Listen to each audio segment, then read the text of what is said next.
We'll call the May 21st recess meeting to order. Let the record show that Alderman Burgess is absent. All other aldermen are present. Mr. Chick Cody will lead us in the invocation, and Vicki Altamont will lead us in the pledge. Please stand.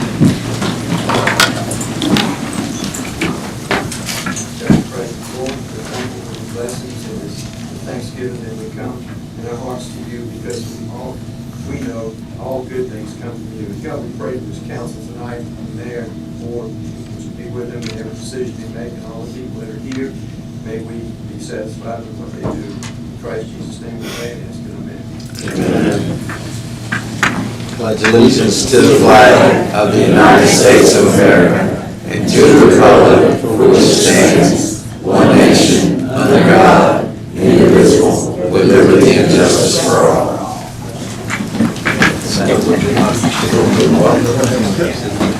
Need a motion to approve the agenda? So moved. Mr. Wade, second by Mr. Cox. All in favor? Aye. We have a couple of proclamations.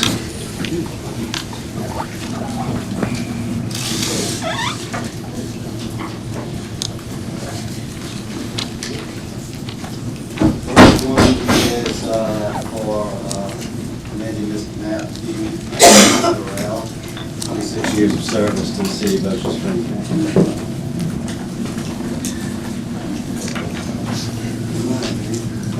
Whereas the city of Ocean Springs is proud to recognize the men and women who focus on infrastructure and services that are vital importance to sustainability, resilient communities, and the public health, high quality of life, and well-being of the people of the city of Ocean Springs. And whereas Matthew Burrell joined the city of Ocean Springs Public Works Department immediately after high school in 1997 as a sewer laborer.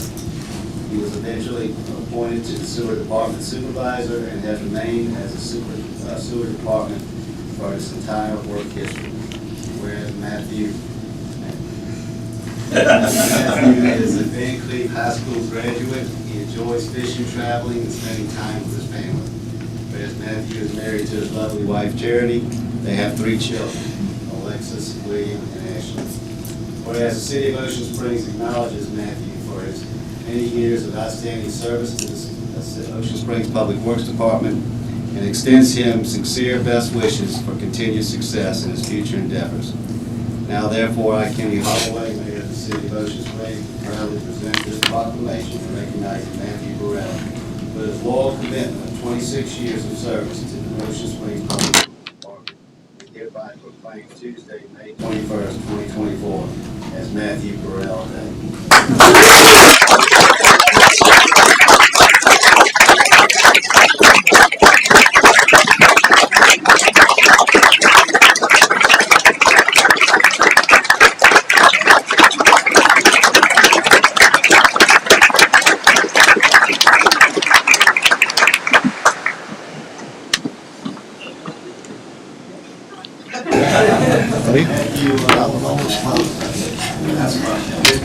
Matt is dedicated his life basically as far to the city. He is meticulous about his work ethic, his details, everything. What is really missing is the history and the knowledge that he has about public works and Ocean Springs. So, you want to say a few words? I'll just say I've enjoyed every bit of it working for the city. 26 years has blown by so fast. I love the citizens for Ocean Springs, and I really love my job. It's just another step for me to be able to retire and venture into something else, and I truly enjoyed it. I've enjoyed my team of people and everybody I've got the opportunity to work with. It's been nice. So I appreciate it. thank y'all for the job. And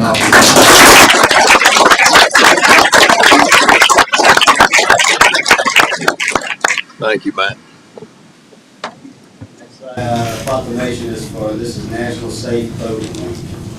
National Safe Boating Week is observed to reinforce awareness and attention to important life-saving procedures so recreational offenders can be safe and have enjoyable experiences on the water throughout the year.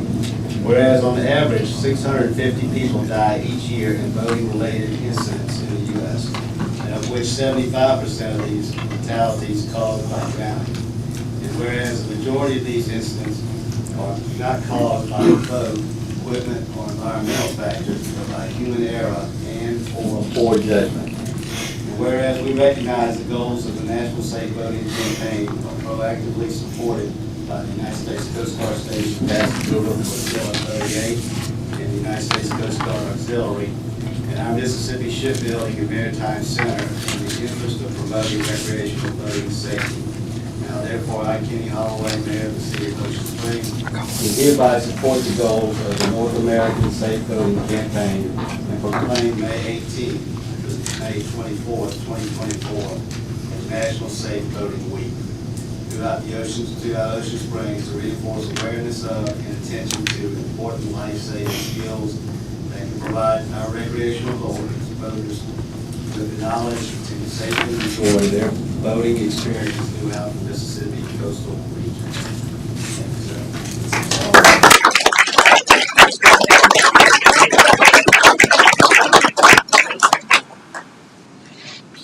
So it looks like you have a full house and heavy agenda, so I'll be very brief. Mayor Holloway, on behalf of the U.S. Coast Guard Auxiliary Flotilla 38, we want to thank you, the board, and the City of Pascagoula for supporting the U.S. Coast Guard Auxiliary Safe Boating Program. Thank you.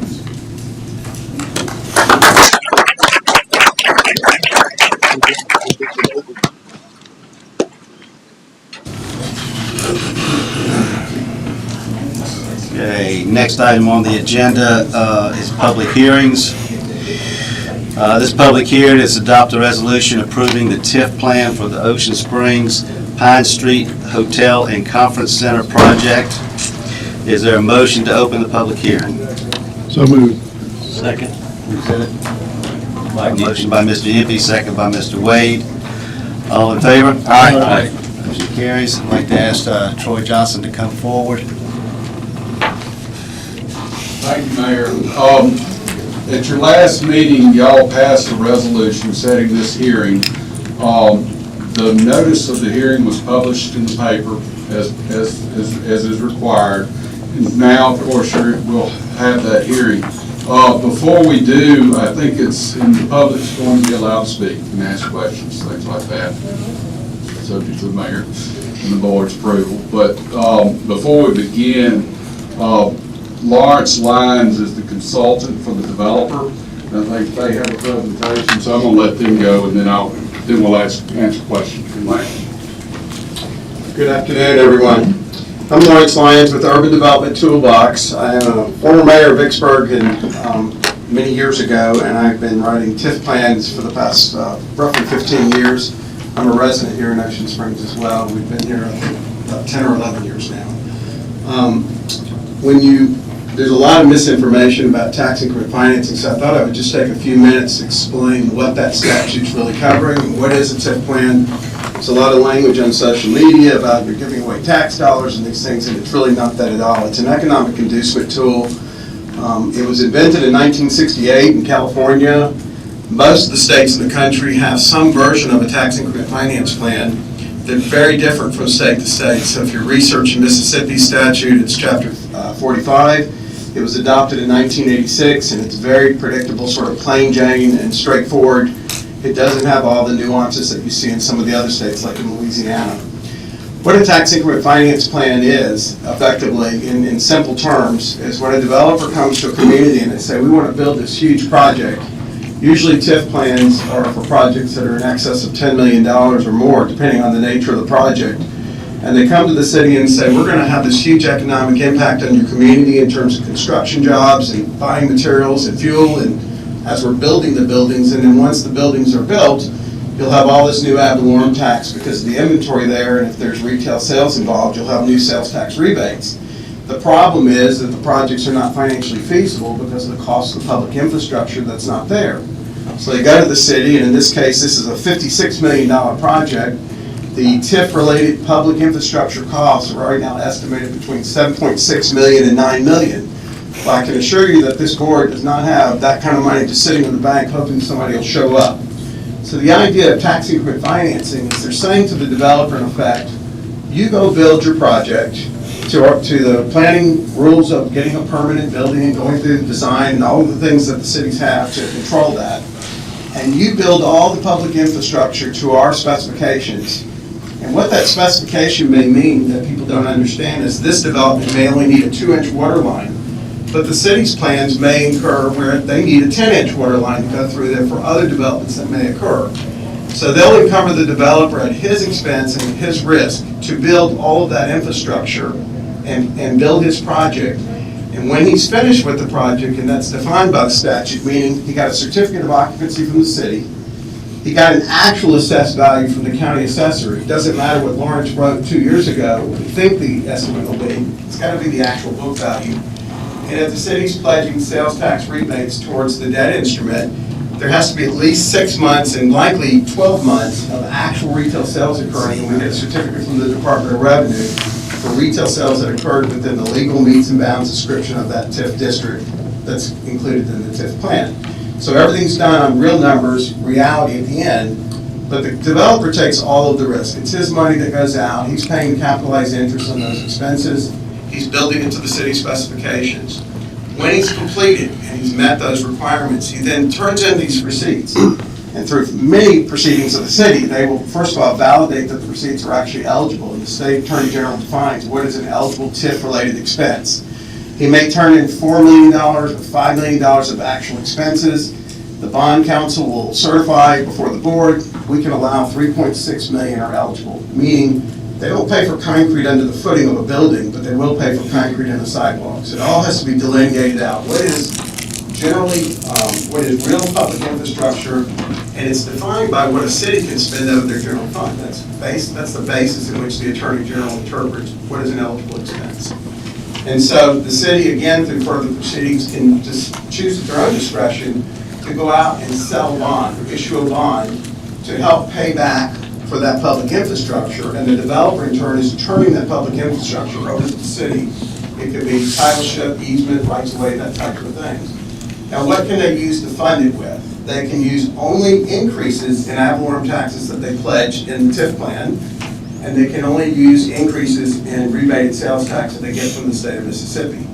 You can't pledge school tax. You can't pledge existing taxes on the property. It just has to be those increased taxes. And so the TIF plan is defining that plan. And this particular TIF plan has a cap of $5 million, 15-year bonds, meaning they can't reimburse them for more than $5 million for the entire TIF district. It doesn't matter what his expenses are.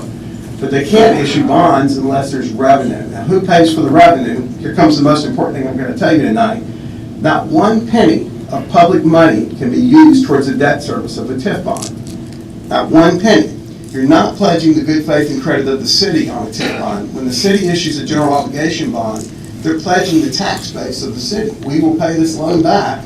And if we have to raise taxes or if we have to go into our reserve account, we are obligated to pay this back.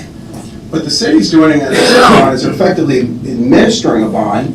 They're facilitating the bond and they control the bond, meaning they can pay it off faster, they can refinance it, they can issue whatever amounts of bonds in one or more series that they choose. It's under their discretion through further proceedings of this board. And it's all based on is the revenue that's being paid for by the developer. That's the only payment that can go towards a TIF payment is the developer actually paying their ad valorem taxes every year and the sales tax rebates actually coming from the Department of Revenue and going into the city's fund. And so the city and the county in this particular project, we've asked the city to pledge up to 100% of the increase in ad valorem tax. We've asked the county to pledge up to 75% of their ad valorem increases. They adopted yesterday their first resolution, so they're one step behind this board. They'll have their meeting on June 3rd. It looks just like this. And then there'll be an interlocal agreement between the city and the county. And then we're asking for up to 50% of the rebated sales tax. So I just want to give you real quickly some economic numbers around this hotel. And for those who have never been involved in a hotel, which I assume is most of the people in this room, I want to give you a sense of how big a deal this particular hotel is. I've been involved in probably 20 different hotel developments. When you see a typical Hampton Inn or Holiday Inn Express on the highway, 85-room type hotel, those run anywhere from $10 to $14 million. They usually employ about 35 people. This hotel is a $56 million hotel. It's going to employ 80 to 120 folks. The reservation systems on a hotel generally bring in about 74 or 75% of their daily occupancy. So if you think through that, it's not people who are coming to visit you, grandma's coming to town, we're going to put her in the hotel, or I'm just driving through and I need a room for the night. The lion's share of their occupancy are coming to this hotel because it's a destination for them. They're intending to come and they're buying their room through the reservation system. To interpret what that means in real terms for the city of Ocean Springs, every single day there'll be at least 100 new folks who are spending between $300 and $400 a night for their hotel room, eating downtown, shopping downtown. They're going to park their car, they're going to go into their nice hotel, and they're going to go to town. And this is huge economic spin-off that we didn't try to capture in the TIF plan. It's hard to measure those numbers. It's hard to make those viable where you can back them up with data. But I can assure you that every dollar that comes from outside of our economy and is spent in our economy will circulate 7 times before it leaves the economy again. So it's just these are some things to think about. So in the engineer's estimate we got when we put this project together, the engineer's estimate back in October was $7.6 million of actual TIF-related expenses that this project's going to incur. It's probably going to be closer to $9 million, because we've gotten some adjusted numbers. This also includes remediating. I know there's a lot of concern about the contamination. It's not only cleaning the contamination, but it's actually removing the contamination. They don't want to spend $56 million in cap it. They want to clean the site and secure the site. The hotel is a carry-online hotel. If you're not familiar with those, Donovan Scruggs is going to show you and talk to you about what that means. But it's a very, very specialized hotel that only goes into specialty markets. They're targeting with this 8,000 square foot conference room center is to create small conferences here. Midweek are usually what they target. It's an alternative to the casinos that you see over in Biloxi when people are coming to the larger conventions. They have an alternative to gaming and that type of environment. It's a huge win for this town, but to spend $56 million for 110 rooms versus 14, maybe 18 million for an equivalent 110 room Hampton Inn, what the difference is are the restaurants and the lounge services and the resale services, the pool and the convention room center. That's what's making the difference in this price. It's a tremendous investment on the part of the developer. I just wanted to emphasize that. In terms of revenue generation, currently the properties, the property is generating, I think it's, let's see, I'll give you the exact number, $19,161 for city, county, and school district. The city of that money is getting $3,805 in taxes right now. When the project's complete, it'll generate $998,834 annually in ad valorem taxes. That's what he has to pay every year. Whoever buys the bond, whenever the bond's issued, if the bond's issued, will send a note to the city saying, here's my principal and interest payment required for the next 15 years. When he makes a payment on those ad valorem taxes, the city and the county will take their allocated amount that's pledged and put it into a special account. And when the bill comes, they take it out of that account and they pay whoever bought the bond. If he doesn't pay his taxes, the city cannot pay him that bond. They cannot use 1 penny of public money towards payment of that bond. It has to be the taxes that he or his leaseholders are actually paying. And the same thing is true with the sales tax rebates. You can't hope that they'll be there. They actually have to be there. So every year, the city will audit the actual results of retail sales, how much money is really in the account based on what was pledged, and that's how the payments go. So the risk is on the bond buyer, but the real risk is on the developer. It doesn't affect any other taxpayer's penny in this community at all. So just to give you a few more numbers here, on the retail sales, let's see, I did a quick summary here. On the retail sales, right now the estimate is $7.15 million annually in retail sales. What that means for the city is that it'll generate about $92,593 of rebated sales from the state. So when you buy a candy bar and they charge you 7%, that 7% goes to the state of Mississippi at the Department of Revenue, and then every month they send the city 18.5% of that 7%, and that's what the rebate is. And it'll equal $92,593. The city of Ocean Springs also has a 2% bed and breakfast lodging tax. That cannot be pledged. It's already been pledged. And so that will generate another $140,000 for that fund, for whatever purpose that fund's intended. And so that kind of gives you an idea. The bond estimate, based on today's dollars, in terms of whatever the market rate is, we estimate the bond, if he spends all $56 million, and he does generate $7.15 million in retail sales, the maximum bond right now is $3.863 million. That's about half of the actual TIF-related expenses that he's going to incur. When the city goes to pay for that bond, pay those receipts back, he'll turn in the receipts. They go through about 5 different motions in the board actions in order to sell the bond. You have to have somebody who wants to buy the bond. When they go to issue the bond, the loan, if you will, from the bond buyer is written to the city of Ocean Springs. They put it in their general fund. The first thing they're going to do is pay back every penny that they expended to do this TIF plan. The attorney's fees, the $100 for the newspaper ad, any other expenses that were incurred by the city or the county are reimbursed and taken out of the bond. The balance of the dollars are then available for the developer, and the developer in turn is turning over those public infrastructure resources to the ownership of the city. So effectively, the city's getting their public infrastructure at half the cost. The only exceptions are parking, lighting, and landscape. Those are the 3 items that are allowed under the Mississippi TIF statute that won't be conveyed to the city, nor does the city want them. They don't want to maintain somebody's parking lot. But he can get reimbursed for the earthwork on those particular items. There is going to be excessive parking because of the convention center space, and so that's why we have additional parcels in the TIF district. So with that, I'm going to hand it over to Donovan Scruggs, and he will show you what we're talking about. Unless there's questions, I'll take some more. Thanks, Lawrence. Good evening. My name is Donovan Scruggs. I'm a resident here in Ocean Springs. I actually live on Pine Drive, so this project is very close to me. Something I will see for the rest of my life. I don't really plan on leaving as of now. So we are excited about the project, and in fact, when me and my wife first began to talk about this project, it was, do you want to get involved in it? And my answer was, yes, I do. Why?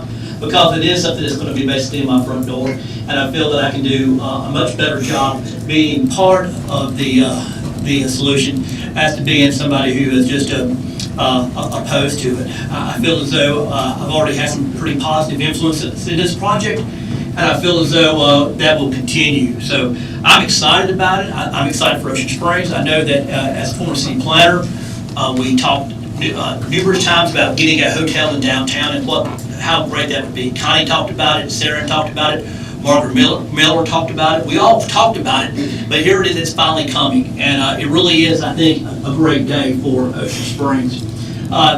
This is a site, as I think everybody knows where it is, the corner of Pine and Government Street. Next slide, please, Rick. The site is the former Pearson Optics site that was basically destroyed or taken down in 2010.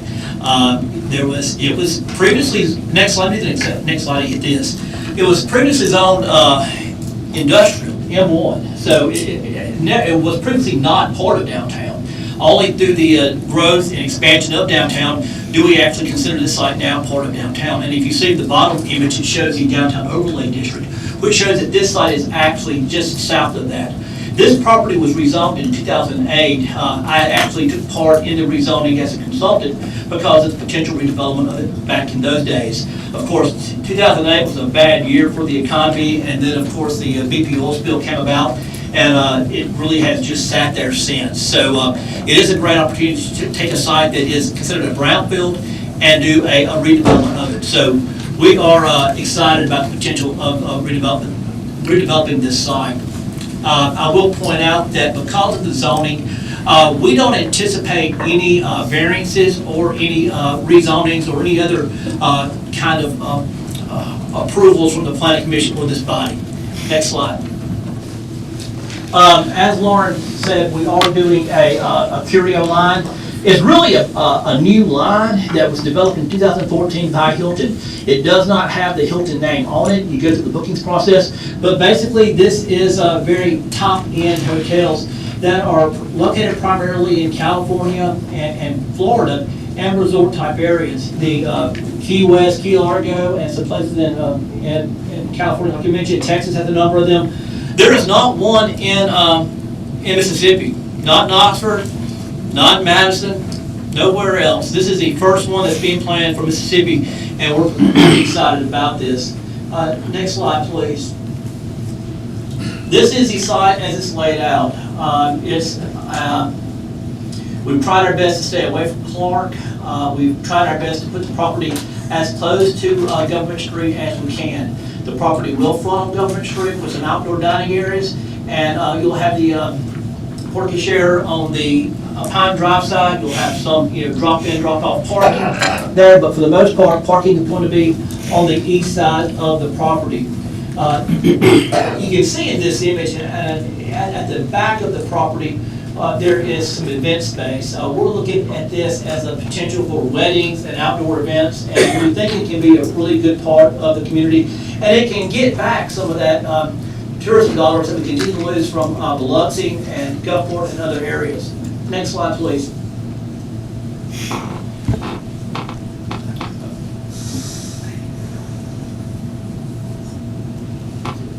Oh no.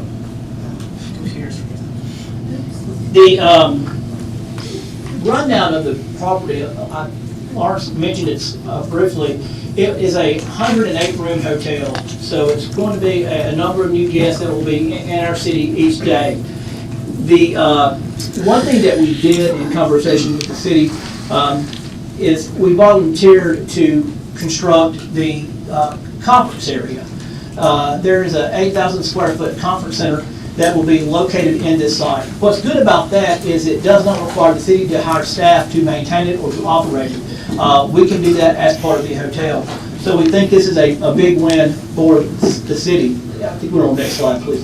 I know, it won't go past this slide, it's free. So I just gotta wing it.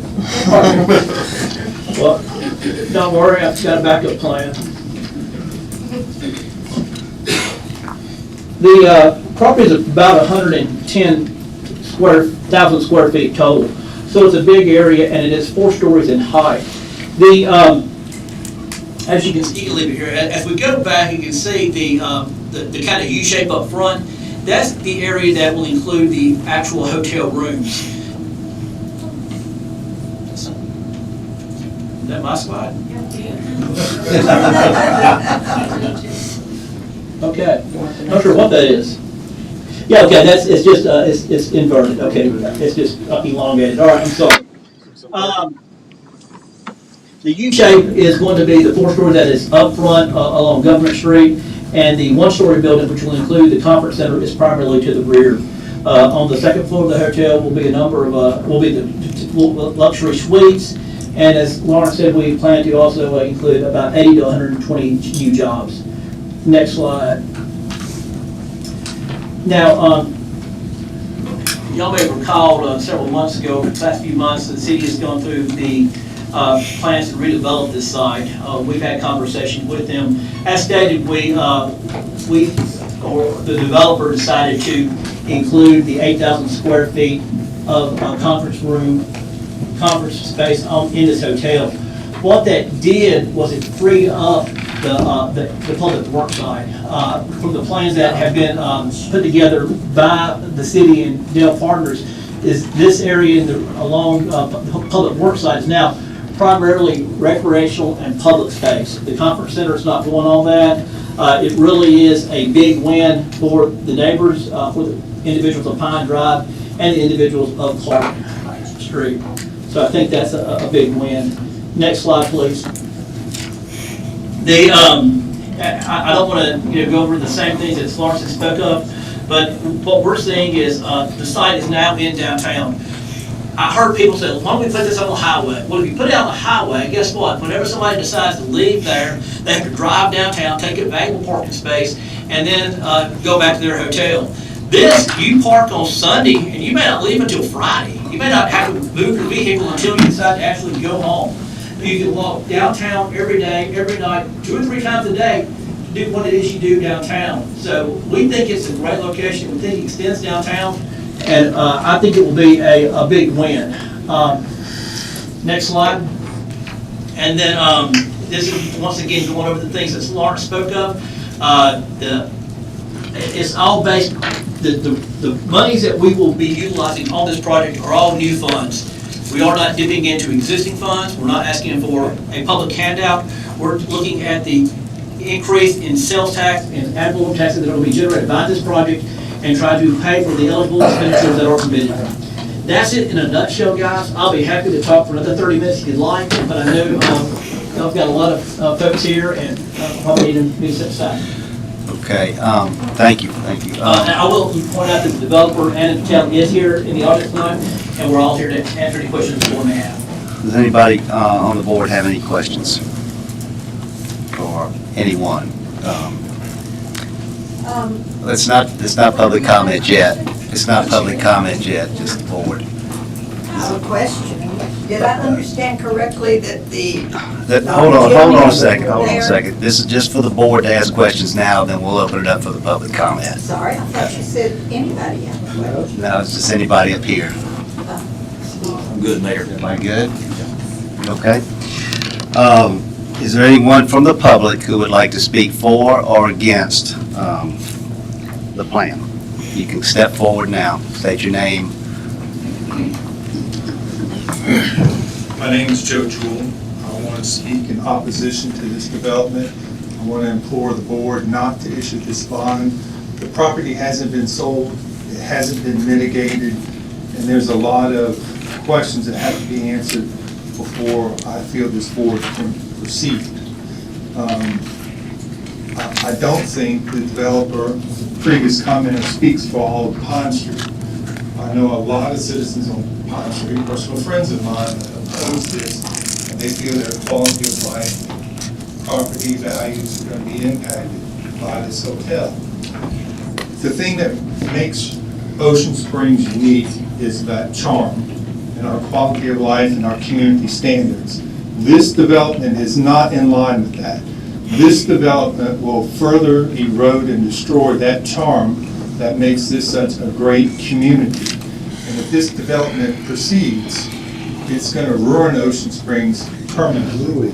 It's going to change the way this city looks and feels. We're going to become another panhandle city just like Florida did. And we have to deal with all those issues that they deal with. Again, I want to express my opposition and implore this board not to move forward with this bond, especially not until some of the more larger issues about the sale of the property and the chemical mitigation takes place. Thank you. Thank you. I have a problem with a couple of the things. My name is Julia O'Neill, and the agenda item is the bond. I have a little bit different history of the bonds, but California was the first to issue these types of vehicles, but they abolished them in 2011 because there were too many lawsuits. There were also, in Gaucher 2 weeks ago, they passed one of these, but they left out the part that 2 of the major economic players didn't want, because they were just as worried as the people in California about these things inspiring lawsuits. Even bankers will admit that the TIFs are not fair, in the sense that the tax burden for the rest of the city is not going to include the tax burden for the new hotel project. So therefore, it's going to be less money to go for what they always had to do before. The city always had to do all these services, and they're still going to have to do them, but they're not going to have as many taxes as they did have. And I have a real problem because that little mini prospectus included the school tax in that $998,000 that was the total of the ad valorem taxes from the city and the county, and then it had school taxes. So I don't really know what they're talking about, and I know TIFs are famous for shorting schools. Also, the 2% beverage and food tax, there's a footnote in that little mini prospectus that says the sales tax increment, which is what they seem to be calling that 2%, will be halved for the district, with 50% going to the bond service. So that little prospectus has two totally different numbers and in the schedules. Ocean Springs had 14 million in the last 9/30/22 financials. They had 14 million in debt. This will add 28, this will raise the debt in Ocean Springs to 28% higher than it was. It's just, it seems like something that big should have a little bit more input from the people. And the $5 million grant that a developer needs, he wouldn't need it if it weren't for the fact that this is polluted land. Because nobody who's a commercial lender is going to lend him the land for a brownfield, because it's not the kind of thing that returns money. That's why the city is going to own a lot of the infrastructure. Anyway, it's dangerously close to underground water supplies. Right now, LICA, as Joe said, LICA is paying for anything that happens, for the air and water. When this sale happens, there better be a long-term contract with the EPA that is sold to every buyer after this developer gets through. Some future owners may not want to buy a place that has this much pollution. Tourists only care about today. Developers only care about the payoff. Under Bechtel Boulevard are the headwaters of Weeks Bayou. Not far away is the contaminated land that will be used for the project. With sea levels rising, this is no time to mess with the city's fresh water supply. The bond is fiscally and environmentally irresponsible.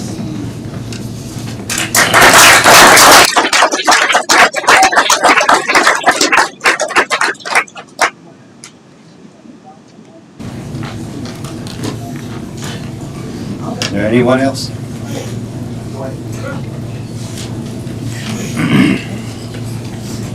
Hello again, I'm Glenda Byers Johnson, and I spoke when you guys approved this study of the TIF. I did not realize at that time that this Pine Drive Hotel Convention Center development was a done deal. But I did object to the instrument, and now I understand the instrument a little better, which I appreciate very much, that opportunity. What concerns me about the instrument, and I'm going to let other people speak against the development. I have a number of reasons why I think it's a slippery slope, having come from Charleston, South Carolina. Anyway, in the public hearing, it says possible reimbursement, any applicable environmental hazard testing and remediation, including studies, monitoring, remediation, or hazard mitigation requirements as further defined by the MDEQ.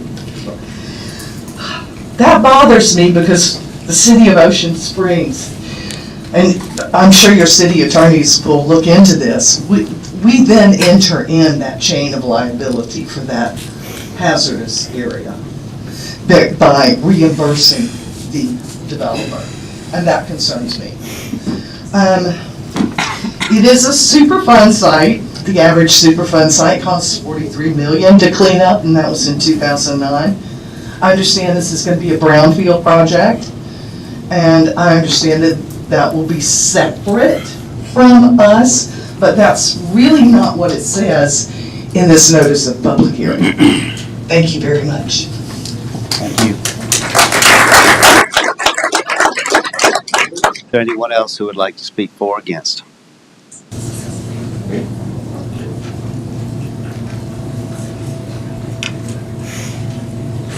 My name's Mike Johnson, Can you speak to this? Yes, sir. You're fine. That was my better half, by the way, and I'd just like to expound on a few things that she said. I'm a former oil and gas operator in the wonderful state of Louisiana, and I had the misfortune to get involved in 3 legacy lawsuits. And my big question for this project is who assumes the legacy environmental liability? If the city of Ocean Springs gets involved in that cleanup, you're going to be in that liability chain of title. You don't want to go there because the liability doesn't end, as I mentioned, until someone writes some big checks. So you need to think long and hard about that. The TIF thing indicates that the city is going to do the cleanup. Y'all don't want to go there. You know, I looked at the study here. Again, I'm a geologist. That was done by DEQ. They used a lot of the work that was actually done by the consultant for Leica. I don't know if they did any original work. There is a paucity of data points from which they drew their conclusions. There's big gaps, holes of, well, what's there? How bad is it? The area west of Pine Drive is off the charts. You don't know how far it extends. It's in the lower part of the aquifer. Do people have wells into this aquifer? I don't know. There is a pond barrier. Has it been breached? There are all these wells out there. Have they been properly plugged? I don't know. There are right ways to do it and wrong ways. You may have conduits coming up. The water table, they show that on there. The water table is not a fixed elevation. It rises and falls. Sometimes it intersects the surface. So anything that's down there, when that water table rises, is going to come up with it. So what I'm trying to say is there's a lot of environmental liability. And you don't know what it is based on this study. This study raised a lot more questions for me than it answered. So I would suggest that whoever's going to do the cleanup, assume the liability. And don't let the city get involved anywhere in the chain of liability, because it ain't over till it litigates. That's all I have to say. Thank you.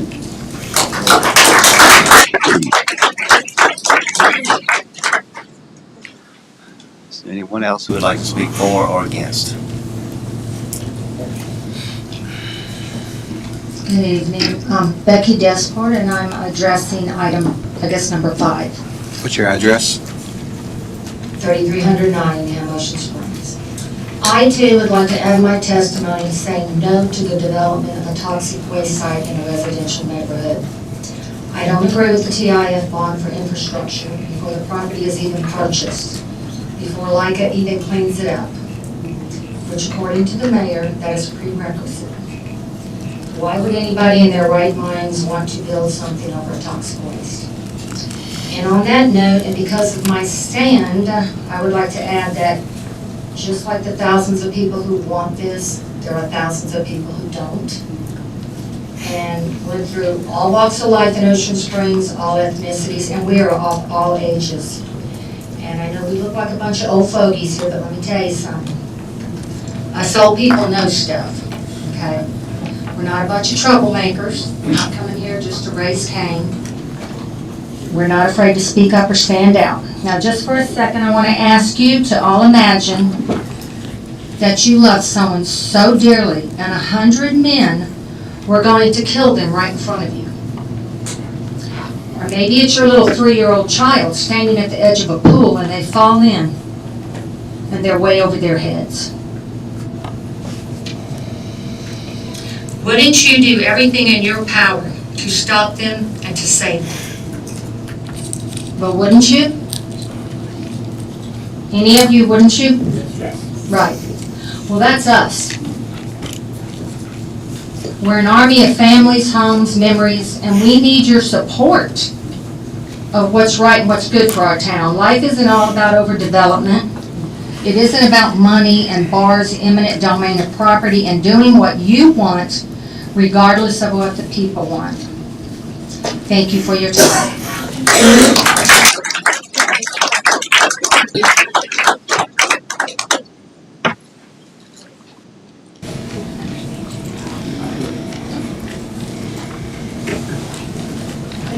D. Francis Whitman. I live at 1518 Porter, and I had a question for Mr. Scruggs. Do I understand I'm that on the board. no, you were talking about what was going down there. Is this gymnasium thing that's there now in the ball field going to remain there? That's on the city side. It's a different side now. That's the city side. They're just talking about the hotel side. Just the very front part. Okay, I can't understand honestly why we need a hotel that far from the actual downtown. Most of you that are out early in the morning have seen me walking my dog downtown and back. And I'm here to tell you it's not easy, because you've got these big buildings going up everywhere and they've got the sidewalk closed off. And then the people working there park in the street. So here I am, almost 80 years old, and I have to get out in the middle of the street just to walk or to try to cross the street. So why do we need a hotel built that far out? Do you really think people are going to come, spend a lot of money to stay there, and then walk that far to get downtown? We've got places already they can stay downtown. You've got the hotel, motel, whatever it is down there on Highway 90. You've got the Mockingbird, you've got the Roost. And y'all approve more than 100 verbos. The only other house on my block that I don't own is one. And you know how often somebody's there? Hardly ever. And that's another thing that I see when I'm walking, is a lot of these places that are vacation rentals are empty most of the time, so much so that Tree Daddies is now just for rent. I think people have decided we're not gonna try to rent it for a weekend or something anymore because we're not making any money. We'll just rent it to somebody all the time. And so while y'all are worried about the infrastructure and fixing things, I can tell you, and Kenny, if you actually went all the way down Ward to Government, you would have to be real careful not to hit that big pothole that's this deep right in front of Charlie Bogdich's old house, because you bust your tire doing that. Thank y'all. Francis, the most dangerous thing I do every day is drive down Ward, and when I get to Porter, I can't see cars coming from the west. That's because of my trees. That's because of your cars. It's not the tree, it's your cars. Oh, he's the reason. Listen, I got served a summons to go to court for junk in my yard. And when I asked, what's the junk, I was told, all I know is it must be your car. Yeah, I parked the truck over there. I Mark here. Yeah, I parked my granddaddy's old truck over there. They don't like it being there. I had it over there at the public parking lot across the street from my house. It's got a ton of parking spots, and but they told me they were going to tow it if I. Mark, we're talking about the. Yep, so I'm talking about this thing right here. Yes, sir, I'm talking about right here. So that public parking lot, somebody else, so I can't use that little public parking lot, right? I'll move that house over there to my house. That's not we're talking about the TIF. This is what it's about. This is what it's about. If you want to come back and public comment, this is what it's you can about. do This is that. what it's about. I'm giving you examples. So don't give me an example. The hold up on me moving that house was they didn't know if I had 2 parking spots. I showed them I had 10, right? So everybody's got to have enough parking spots, right? So that property down there, is that place going to have enough parking for the 100-something rooms, or are they going to be using public parking? Because most of us regular folks, we can't use public parking lots like it's our own. So is that hotel going to be using the public parking like it's their own public parking? Are they going to be using all the green space like it's part of the hotel? I know that the little boutique thing down there selling right out there in my street, and they got the condos down there. Those people are buying that. People are going to own those condos, but they're going to have public parking spots given to them. Public parking spots out of that garage are going to be going to private individuals that buy those condos down there. So how do we keep doing certain things for some people and not for others? So that property down there, the polluted spot down there, it doesn't look big enough for all the stuff they're showing and parking to develop, to support all of it. And I remember at the meeting down there out there by the War Memorial, somebody asked about that, and you said they'll have to figure out parking. Well, we shouldn't be allowing all this kind of, because if I can't do anything before I show I have parking, they surely shouldn't be able to do anything before they prove that they have parking, right? So, so do they have enough parking, or is how's that gonna work out? Is all that parking gonna be on that polluted area up there, or are they gonna be using the? They'll have to provide enough parking based on the hotel rooms and then the square footage of the property. Have they shown that they are gonna, on that private spot, or is it going, is the city parking? The developer will have to talk to you about that. So y'all don't know? We haven't seen the plans yet. Oh, They have the property under contract north of government, that's vacant land. They've talked about employee parking over there. Because I know all these small businesses downtown, they all have to show that they have adequate parking before they're allowed to put any of those little restaurants, bars, all that, they all have to They show. will not be that. treated any different than any other business that's going to go into business. They would have to provide that parking that they're required to have. The last thing, like this nicely, we surely don't want to be copying California in their ways, and that all they had, the whole state's going bankrupt. And even they knew that it was a bad idea, and they stopped doing it. And that's what I'm saying. And a lot of times when it sounds too good to be true, it is.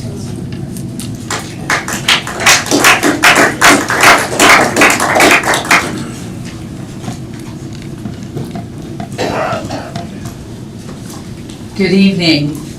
I'm Paige Roberts. I'm the president and CEO of the Jackson County Chamber of Commerce. And I certainly do not envy you, as you have heard some very impassioned pleas and some well-presented cases against. And as one of the ladies here who was up just a few minutes ago, as she said, there's 1,000 people for, there's 1,000 people against. So what it really comes down to is your leadership.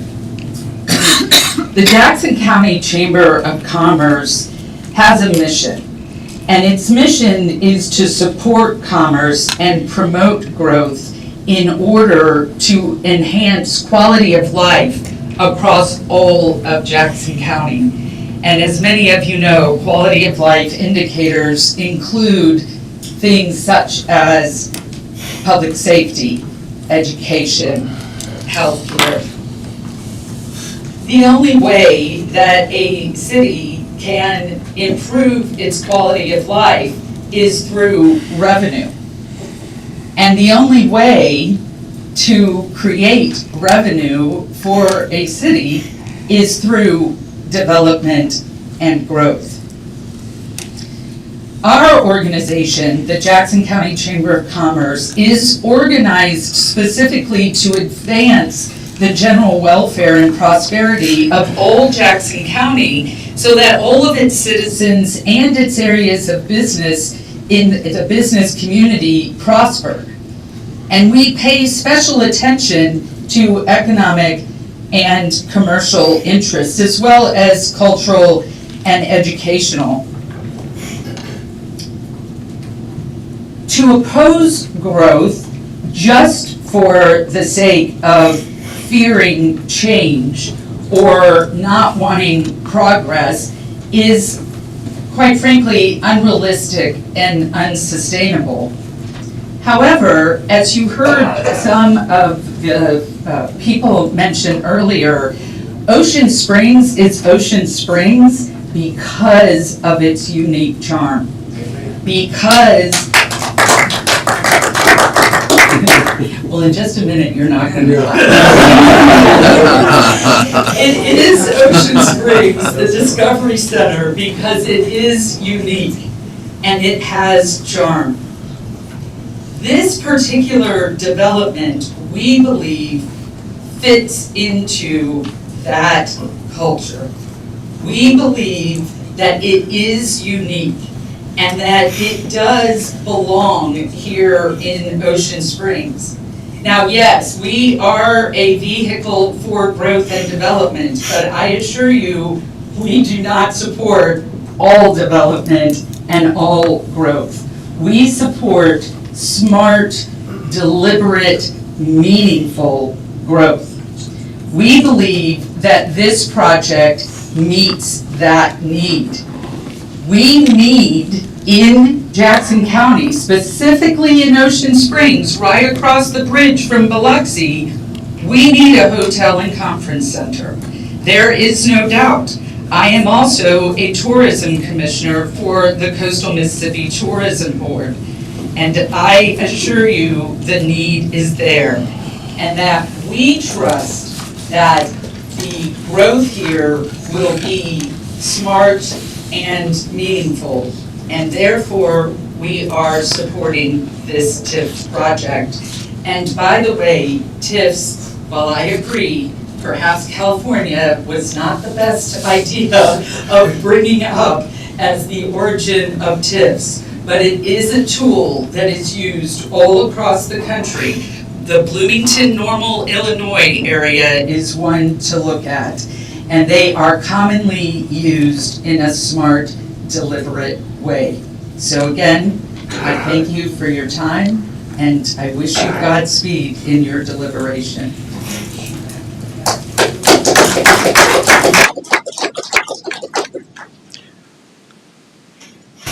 So will the vote take place today? Yes. I'm John Oakes. Yes. But the plan isn't solidified, or you can't show us what the exact plan is, and you're gonna vote on it? That would be my question. You got it. So the TIF plan has been in City Hall for everybody to review. Now, it doesn't show exactly their plans in there. I think it actually does have a site, but it creates the TIF district.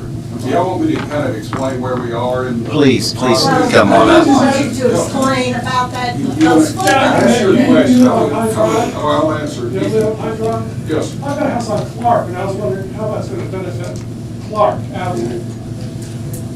I mean, if y'all answer that question. Well- Would you like to hear from Troy? Troy is the city's consultant with Butler Snow. He looks at the plan to let the city know that it makes financial sense. So let me tell you where we are, okay? So tonight, we are all here for a public meeting on creating this TIF district, okay, for this project, right?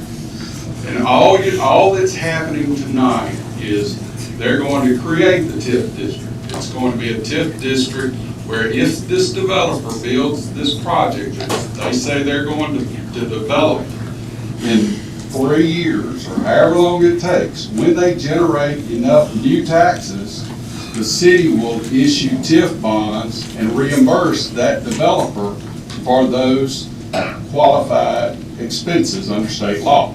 Think roads, sidewalks, parking lots, and landscaping around it, water and sewer, okay? That's all they're considering tonight, is whether to create the TIF district. I know Alderman Blackman sent me some questions that some of y'all have sent to him, and a lot of y'all are like, why are we issuing bonds tonight, now, before they built anything? Well, we're not doing that, okay? Once they construct this, then we'll go in there and say, okay, y'all send us all your invoices, and let's itemize it, let's go through it, and let's see what qualifies and what doesn't. Because if it doesn't qualify, we're not funding, okay? The next step is we're going to enter into, so tonight, let's assume they approve the TIF plan and create this TIF district. Then we're going to enter into, we're going to look at negotiating an agreement with the developer, okay? And that's where the meat of this thing is going to be. I'm going to give it to you. So the city has agreed, in the TIF plan, the city has, they generally agreed, hey, we'll provide 100% of the new ad valorem taxes that you create from the project. We'll use 50% of the new sales taxes that you create from the project, and then we'll take that together with 75% of the county's new ad valorem taxes for the project, and we'll back into a principal amount for bonds to reimburse you for a term of over 15 years, okay? They got a financial advisor that figures that number, okay? That's not going to happen though, until they build what they say they're going to build and create the taxes that they say they're going to create, and then they're going to, then they have to actually prove that they had the qualified expenses. We're going to look at the invoices. Okay? Now, as far as the sales tax, 2%, okay. You're saying no sales tax didn't exist before because they had, Right, okay. Even the new sales tax, the new 2%. Right. So any sales tax is subject to the 2%. But don't those still apply to the No. 2019 and 2021 bonds that they're tied to? Yeah, you can't, we're not pledging that to the tip. Any new 2% is going to do, I think it's public safety, tourism, and general stuff that y'all do, okay? That's not going to reimburse the developer, okay? Is that going for the principal? You're saving it in that The account? city gets that money.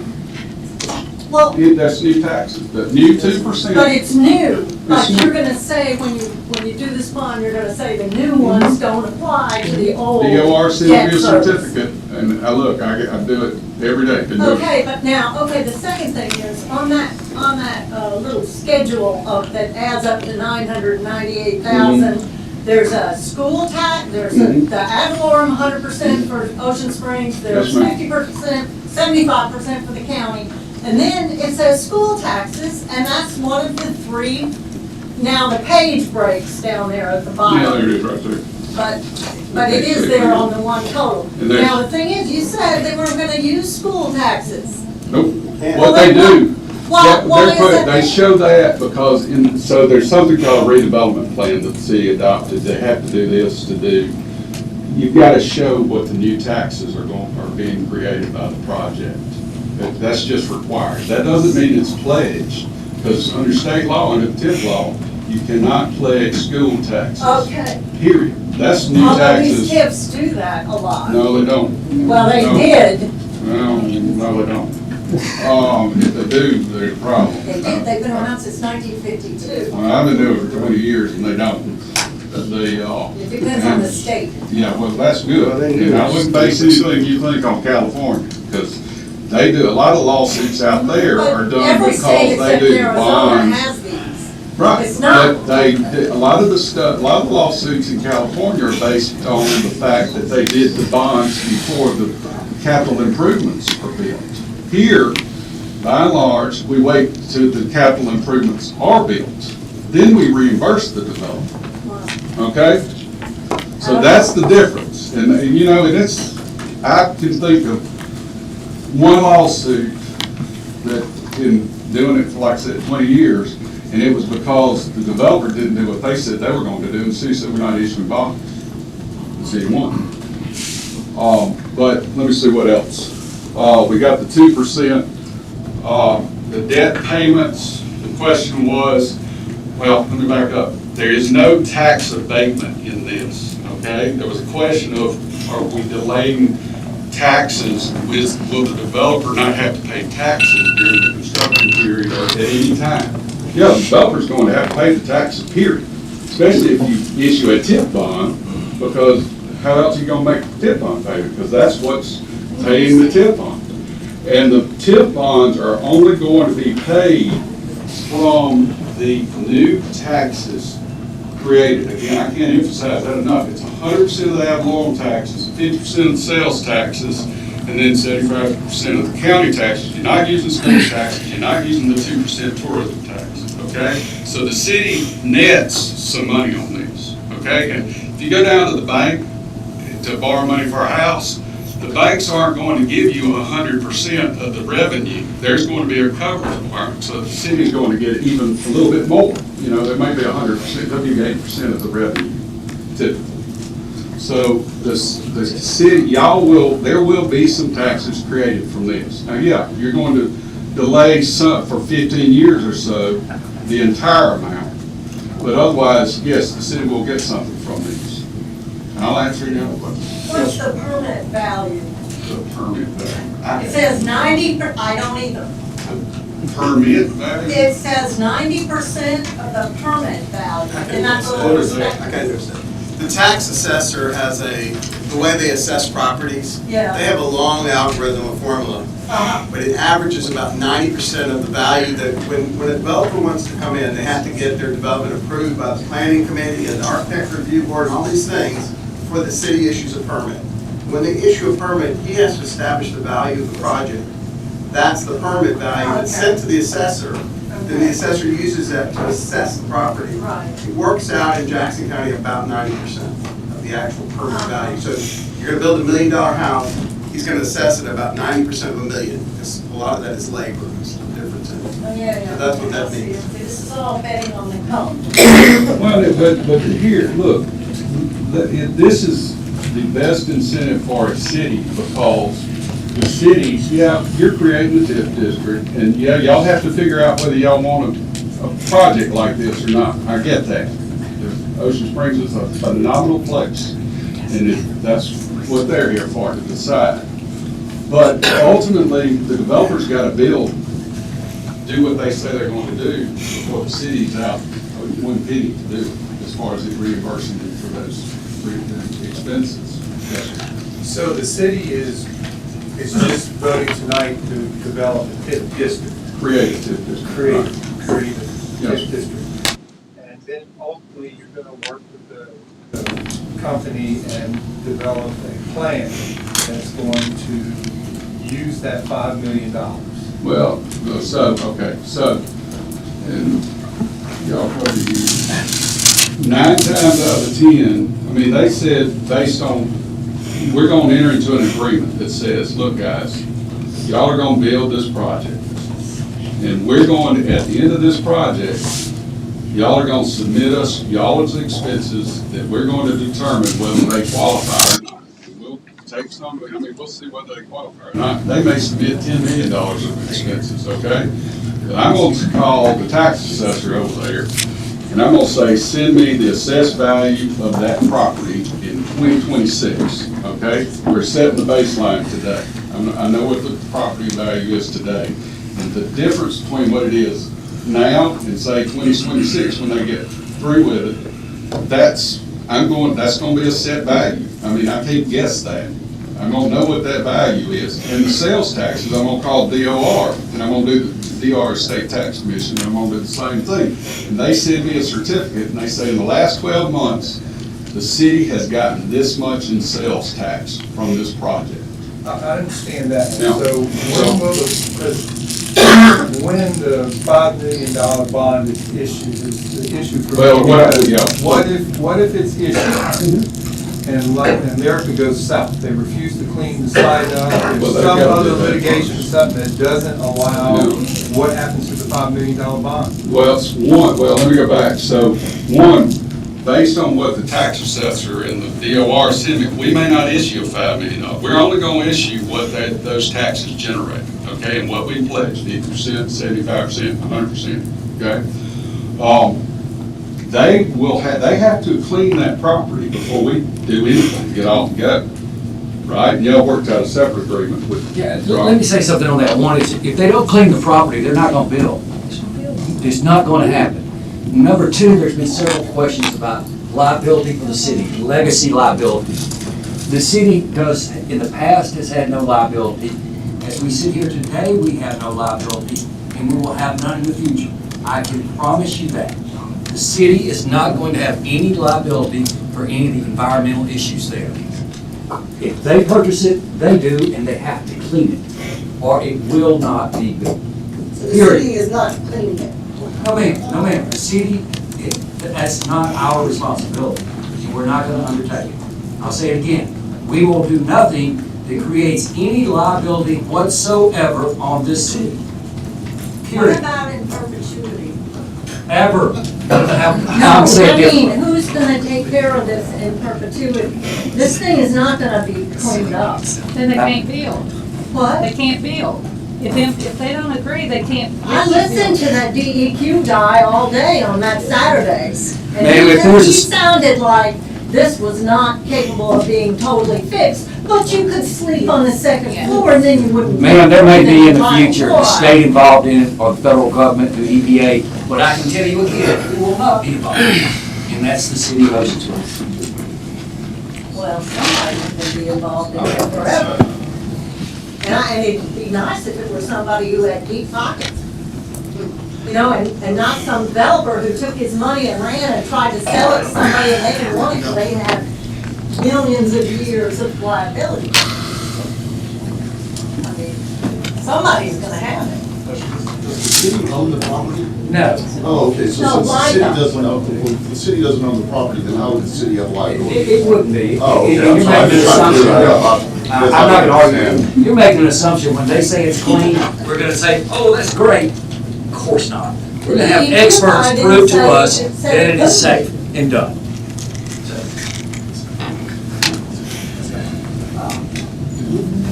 When you explained, I appreciate all your explaining. When you were explaining like how we relate between like today's current value and 2026, are we going like the value that the people like could buy that, or are we going at the value that it went down to when it became a blighted spot? No, but now look, you're talking about property value. Okay, so we're going, look, I don't know how the tax assessor does what he does, but that's the value we're going to use, okay? And if in 2026, if it's value, right now, what is it, $9,000, I think I saw what the tax work school district, if they say it's $9,000 now, and it's $20,000, is it 19? Then we're gonna go with whatever they say, because that's what you have to do by state law.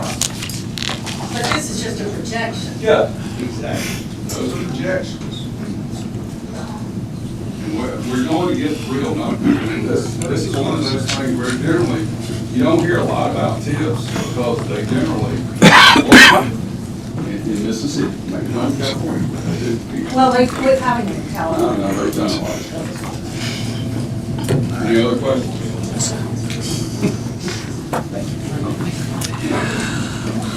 Okay. Sure. We've gone over our limit, so this will be the last one.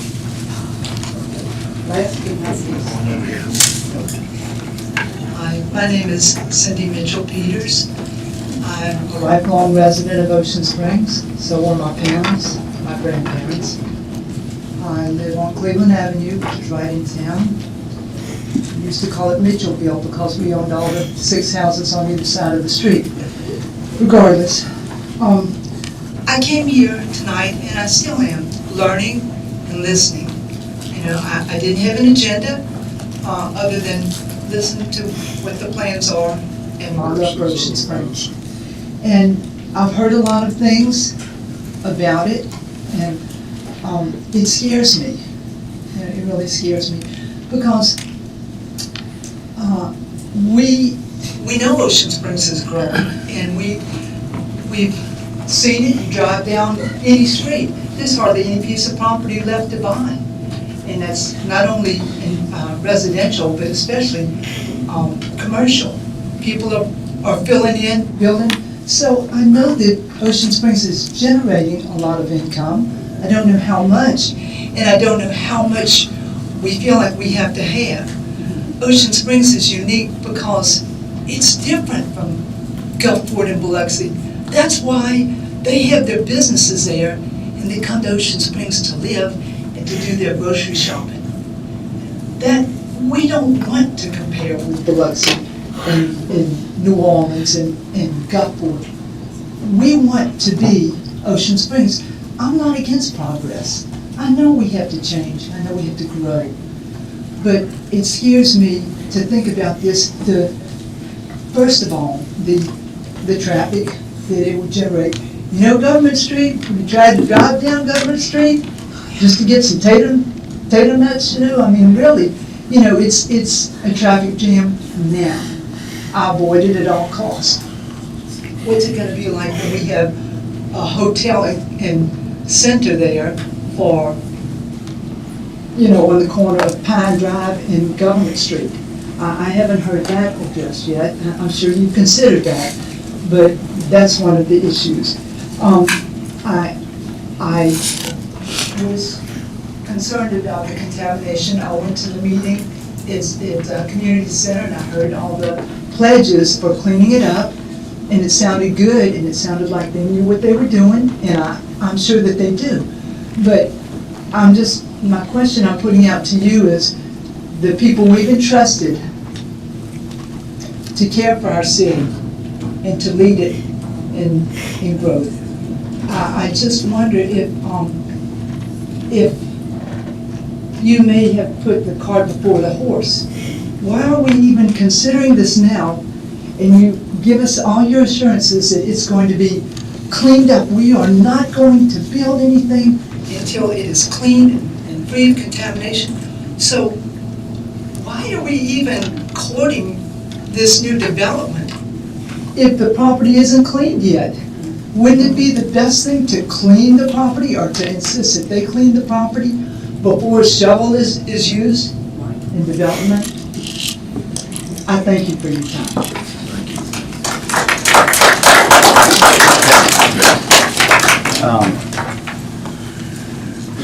I need a motion. Make a motion to come out of public hearing, Mr. Mayor. Motion by Mr. Hippie. Second. Second by Mr. Blackman. All in favor? Aye. Motion carries. Is there a motion to adopt? Mayor, I'd like to just ask that we take this under advisement for tonight. I have several questions I would like to research and have answered, and I also would like to have a full board when we make this vote. I just ask that we take this under advisement and come back at another meeting for the vote. You need a motion on that, Rob? Yes. Okay, so you're making a motion? That's fine. Okay. Is there a second? I'll second. Okay. We got a motion and a second. I need a roll call. Nay. Aye. Aye. Nay. Nay. Nay. Okay, the motion fails. Is there another motion to adopt? I'll make the motion to adopt the plan. Motion by Mr. Hippie. Second. Second by Mr. Pena. We need a roll call on this again. Aye. Nay.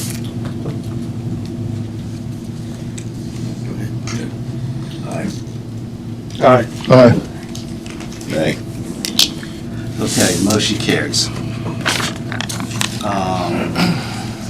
Next item on the agenda is agenda public comment. Anybody wishing to address the board, you have up to 3 minutes for a maximum period of 30 minutes only regarding issues listed on this agenda. Please identify yourself and the agenda item before speaking.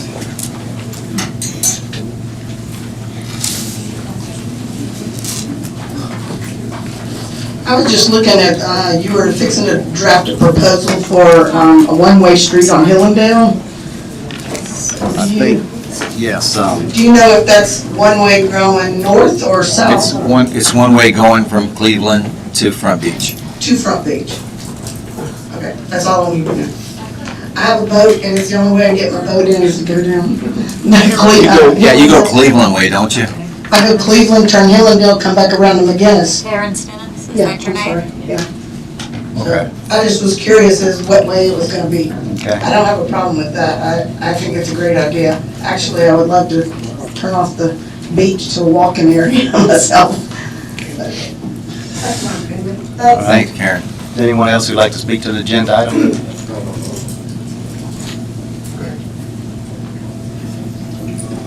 Joe Jewell, I'd like to speak to agenda item 7B, discussion of redistricting. I'd like to encourage the city to move forward with that as quickly as possible, certainly establish those districts before the next election. Thank you.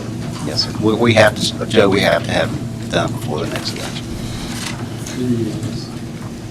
Anyone else who would like to speak on an agenda item? Okay, moving on to old business. Okay, I'm sorry, go ahead. Hey, I'm Angela Mentor, and the item is under the Zoning Adjustment Board. I had applied for a couple of setbacks, and I have a couple of pictures. I think it might be a little clearer.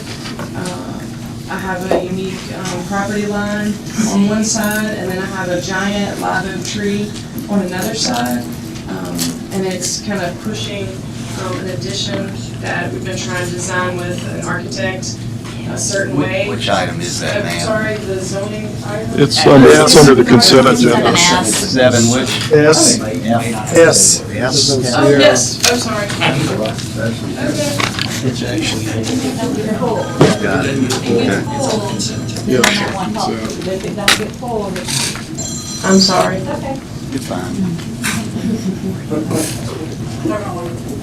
7S, the board recommended approval of that. Well, there was. We're gonna see if it gets pulled, if it gets pulled. That's what she just Yes. told me. Okay, good. Okay. Fine. 7S. 7S. Anything else? Anybody else? Okay. Old business, our favorite topic, insurance renewal. Mr. Lemon is here to talk about our insurance policy renewal. Did you pass it on? Yes. We have You them. passed everything out. Hey, thank y'all for having me back. It's gonna be this kind of crowd.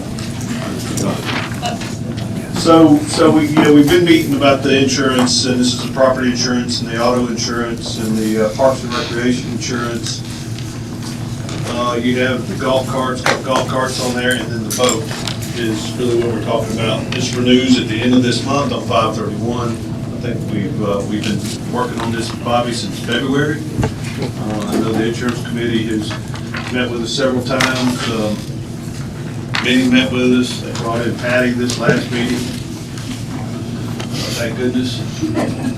So we got lots of progress now that we're at this point. But we really feel like that we've got a good result.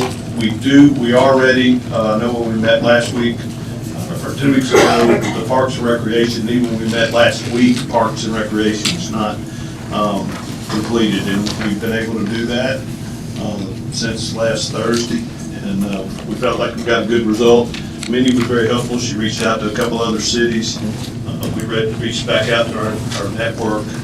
Unfortunately, the cities that are written with travelers that Minnie talked to, that program has not taken new business since 2017.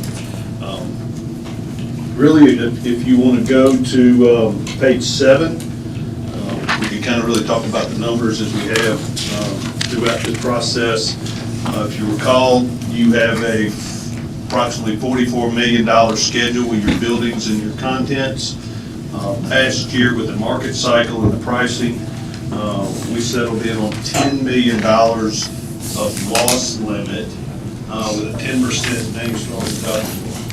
What we're looking at in the renewal this year is a full limits on your all other perils or your fire, $44 million and $10 million of wind and hail limit as you had last year. The renewal option, which is just a little bit less than the expiring, has a 10% deductible, and option 2 has a 5% named storm deductible. So basically, you're buying about $2 million more coverage at the bottom for a little over $20,000. We did have some conversations in the last couple of meetings about we increased your schedule of values by 12%. When we went back and looked at the inspections to get the valuation for your building, they were recommending about 20 to 25% increase. So we really kind of split that in the middle. With that increase in values, I think we got a favorable return from the market. You got a 10% reduction in your rate on line, or your price per gallon for the renewal, and you had about a 6% reduction for the 5% option. So when it comes to the property insurance, it's going to be that decision. Do you want to spend an extra $20,000 for a 5% name storm deductible? As to the park and recreation, we talked about this, Philadelphia, the carrier that had written it for years, wrote it for about $12,000, and that includes the buses because the municipal program doesn't include it. We quoted the buses, or priced the buses with Progressive. Carrier writes a lot of buses, and then as you can see, the package came in just under $2,700, and that is actually a program very similar to the MML program. It renews on 5/22, so we would write you from 5/31 when your Philadelphia policy expires to 5/22 next year, and then pick up a renewal cycle with it. The vehicles, all of that increase is really the addition of 14 new vehicles throughout the year. The 80,000 from last year is where you started, and those 14 vehicles, I think we added another one today to get to 14. We got 2 new fire trucks, I understand, that will be added in addition to the to the auto. The inland marine is some golf carts and trailers that y'all have, and then the boat policy. We've changed carriers, and you got a new boat. It really had to pay more favorable underwriting, and that's really kind of had a little savings. Patty asked for grand totals, so there's our grand totals at the bottom. I'll answer any questions or take a motion. This does include the child care Yes. package. Yep. So they all, And the field trips. I mean, that they was- came around That came back very favorable. last week. Huh? Yeah, yeah. Went That came in today. from absolutely no to today. Cut it in half, basically. What we want. That's us. Wow. When we met last Thursday, we couldn't find anybody to cover the field trips, so this does cover the field trips. Awesome. Well, from where we started in February, I appreciate what you've done, Scott. The numbers look great, look a lot better this year. And now we're at 6. We're catching, I'm glad we're catching one of the down cycles in the market. It's happening fast, thank goodness. Yes. Thank you for that. And the school bus with the rest there, so it's all. Yeah, that's, I mean, we were over that number when I left the meeting last week, so it turned out pretty good. Thank you. All right, does anybody have any questions for Scott? Okay, do we need a motion to renew? Yes. Is there a motion? Well, we're gonna go with option 2 or? Well, The motion needs to state which option. Right. And the additional 20,000, Scott, can you explain what that difference Cut your is? deductible in half. Yeah, I mean, basically, your deductible is 10% per location, and with renewal options, so you're cutting it to 5% per location. with and option two. that's per, that's the 2% of the value of the, So it's 5%. Structure. It's either 10% of the value at that location, or 5% of the value at that location. but not the entire value we're insuring. That's correct. That's The correct. structure that's actually damaged by the wind. Is that everything? No, that's Small storm. No, it's just named storm. Name storm. This is just. Fire is $25,000 deductible. Your named storm is either 5 or 10%, and then all other wind and hail is 1%. So if you just had a thunderstorm roll through, it would be 1%. I know at our meeting, we discussed going ahead and going with the 5%. I'm gonna make a motion that we go with option 2, and if it doesn't pass, then we'll go with the other option. That's my motion. I'm gonna second it. Motion by I think it's very favorable. Blackman, second by Mr. Empey. That's it right there. Any other discussion? All in favor? Aye. Any opposed? Motion carries. So thank God, and I've seen Linda Pearson's best, she's Thank- the one that does all the work. in there. Absolutely. So we appreciate it. Tell Miss Linda thank you for all her hard work. Thanks, Scott. She makes you look good, Scott. Much as you can. Okay, new business, adopt a resolution appointing Mississippi Municipal League 2024 voting delegates for the city of Ocean Springs. We need to name a voting delegate and an alternate voting delegate. Vernon Allen. Last time, Mayor, I thought, you were the voting delegate. I just assume we continue the same. I think Burgess was the alternate last time. Maybe. Ricky? No, it wasn't me last year? No, I think it was Burgess last year. I was the year before, I think. Well, if we want to go ahead and go with the mayor as the voting delegate, and Ricky, would you want to be the? Yeah, I'll do it. I'll make that motion. Motion by Mr. Cox. Second by Mr. Pena, all in favor? Aye. Okay, motion carries. Next item on new business is discuss the redistricting of the city. Patty, you want to talk a little about this? Since you'll be running elections. Do we have a presentation by Donovan tonight? Donovan, yeah. Is Donovan supposed to do the I presentation? think he's going to do a presentation. Donovan, are you going to do a presentation so everybody understands about redistricting? I don't know that my presentation will make everybody understand about redistricting, but I'll definitely go over some details and tell you what I hope to offer. Thank you.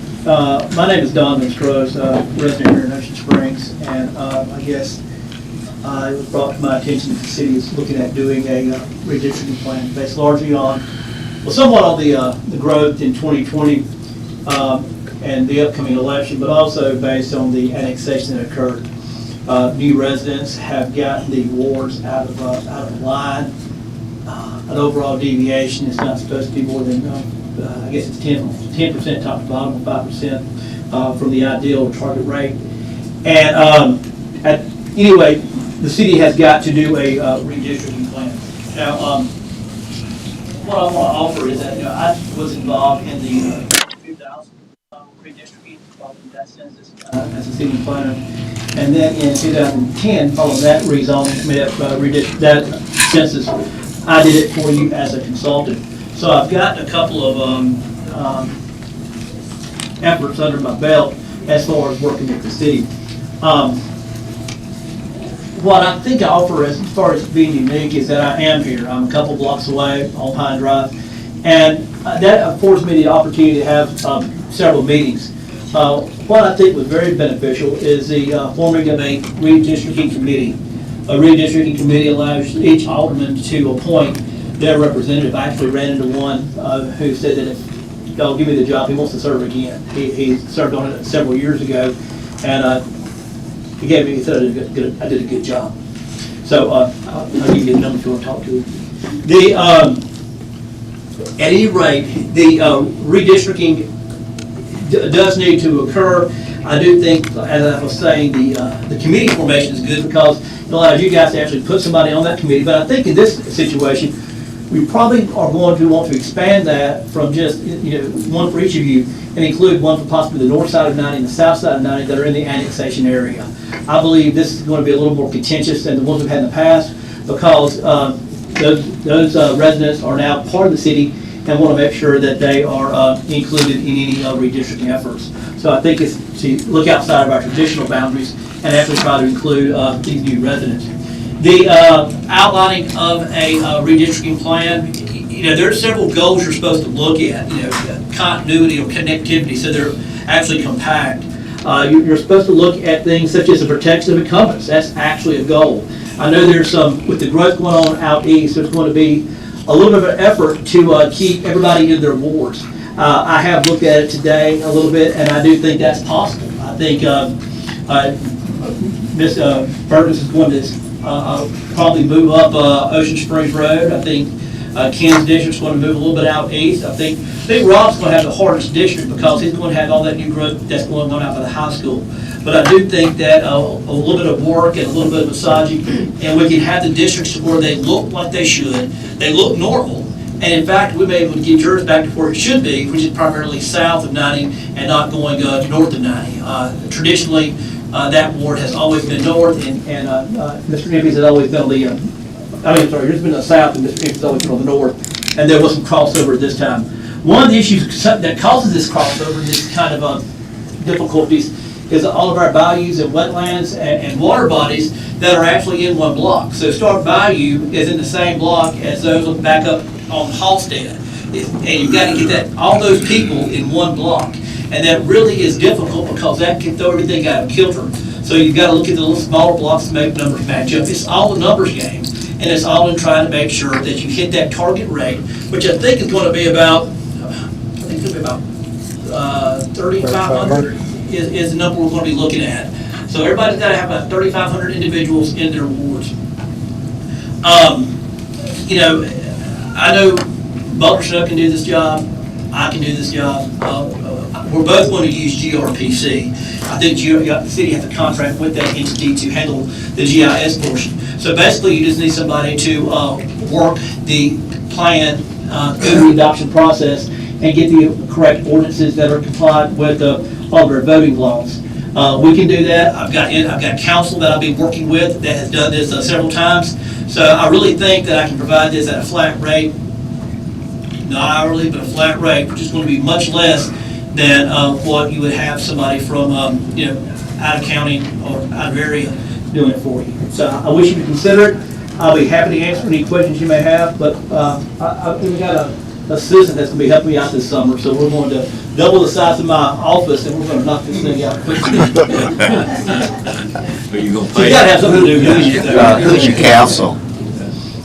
Who's your counsel, legal counsel? I'm going to be working with Malcolm Jones, probably, past Michigan attorney.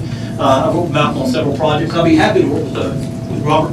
I'll work with anybody you want me to, but I do know that Malcolm has done this and has said that, you know, he can, you know, give me a couple hours here and there, and we can knock it out pretty easily. He's come to this process, and we're not at all concerned about the undertaking. And that's covered in your flat rate also? That is correct, yes, sir.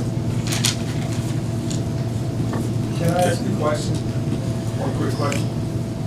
Has any consideration been given to establishing a new ward, or we're just going to, I'm either way, it doesn't really matter, I'm just. No, it'll stay 6 wards. 6 wards, okay. And an at-large.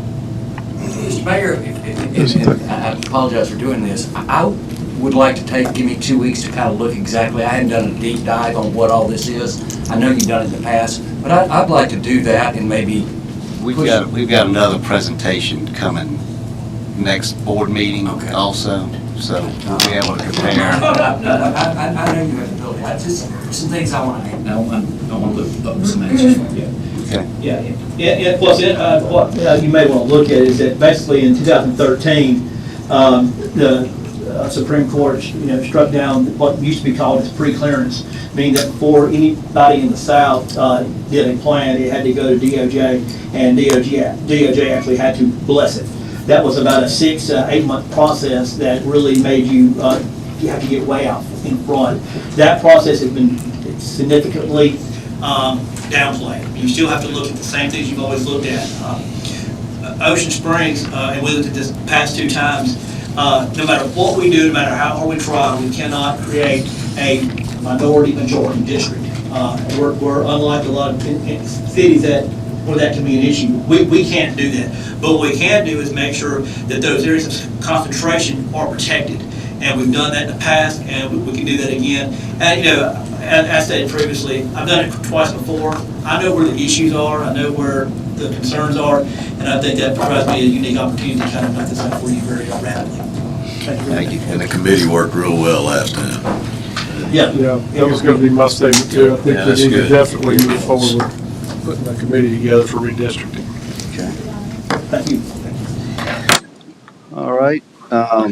Next item on the agenda is proposed draft ordinance for Hillendale Avenue to become a one-way street. Ricky? Yeah, Mayor, I put it on the agenda.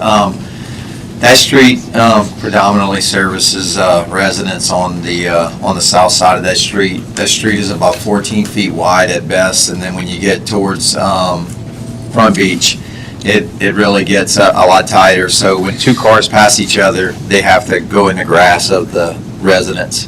So I want to make a motion tonight that we draft an ordinance that the traffic would run east to west, that it would go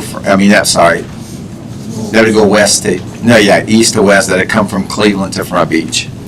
Cleveland to Front Beach. Ricky, I'll second your motion, but I just would like to have a little discussion. Okay.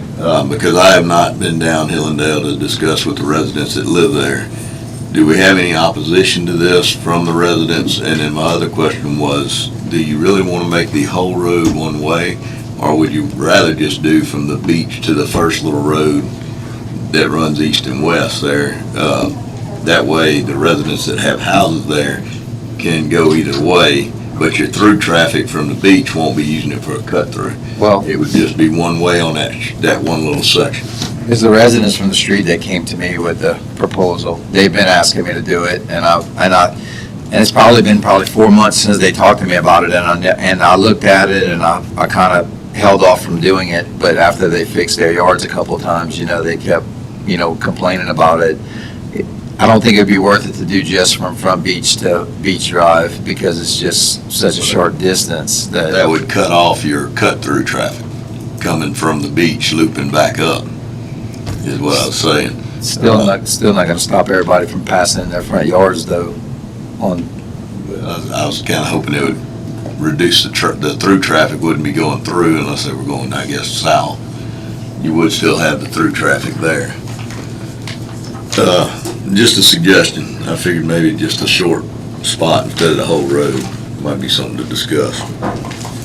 I haven't met with them, so you've talked to them, so I'll go with what you recommend here. So we have a motion by Mr. Aldermen and a second by Mr. Cox. Right?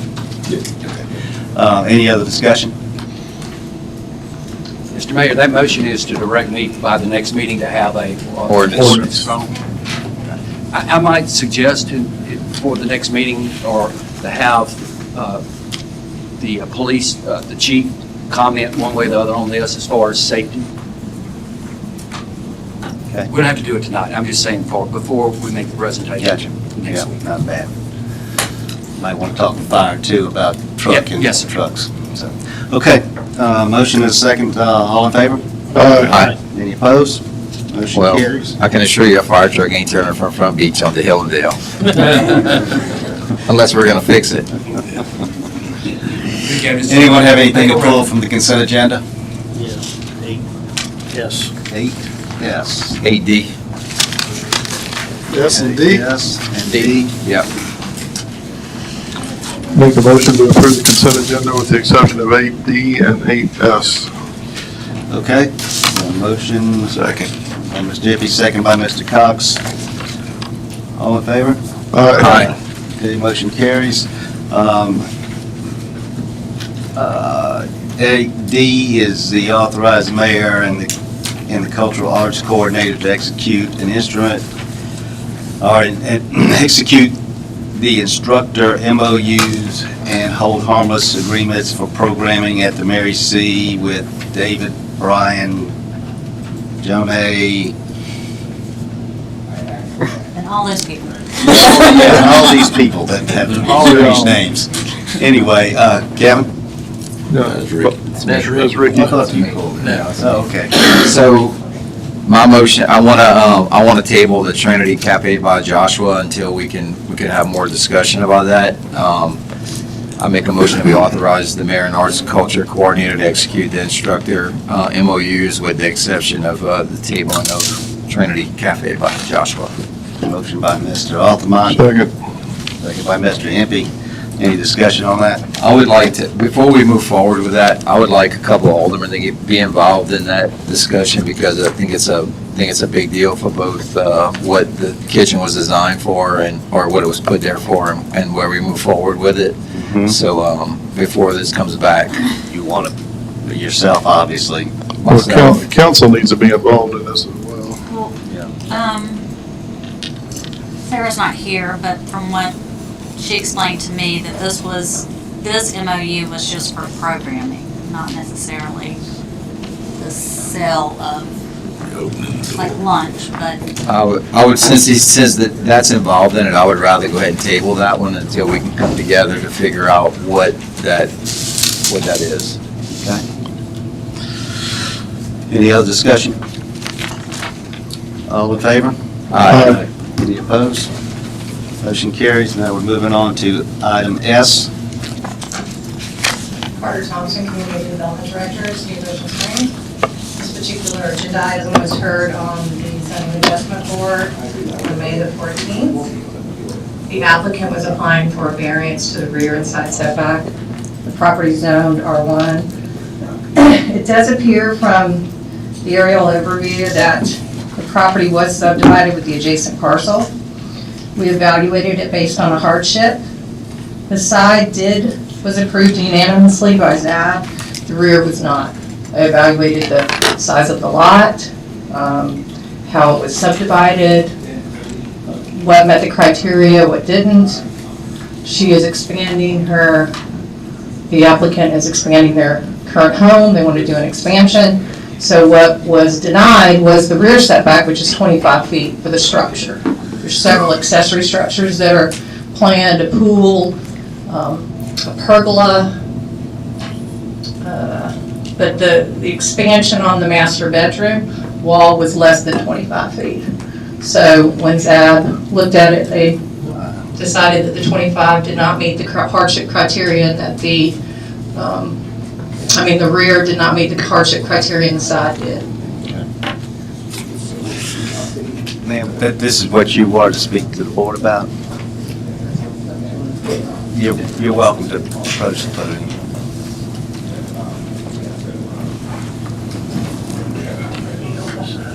All right, now I'm here. Angela Mentor. I did want to say that when we worked with our architect, I guess to what Ms. Carter was saying, he asked us for our dream plan, so that's why the pool was in there and the pergola and all that. We don't know if we can afford that. But the real issue was that we have a very large live oak tree, and it is, yes, on the other side of the property, but I measured the circumference. It's 18 feet, just the trunk. And then the canopy of the tree extended out like 46 feet from just where you can see the exposed roots. So I have pictures if anybody wants to look at them, but it shows kind of so it shows our home and then the neighbor's home and the rear fence line. But you can kind of see from those pictures where it pushes us to have kind of an L-shaped addition. And then also, because the house is essentially a rectangle, like a lot of homes in the area, the front setback is 25 feet as well, but our house was built before we owned it, 20 feet from that 25-foot setback, so it's already pushed to the rear. So it's not as big as I think it sounds like.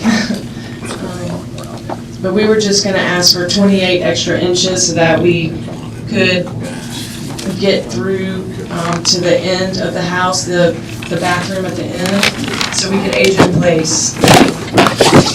Be able to have a wheelchair in there and live there forever, so. And we also spoke with all the neighbors, and they were okay with it. So, you're talking about this, it's a side setback, right? No, the side was approved by the ZAB. He's talking about this right here. Yeah. And I definitely don't want to ask to have the oak tree cut down. We got a lot of oak tree fans here, I'm sure. This is the front of the house right here. Okay, so this is the rear, this is where. This is the lesser of two evils. This was what wasn't okay, is that? Either cut the tree. It's just a corner of the.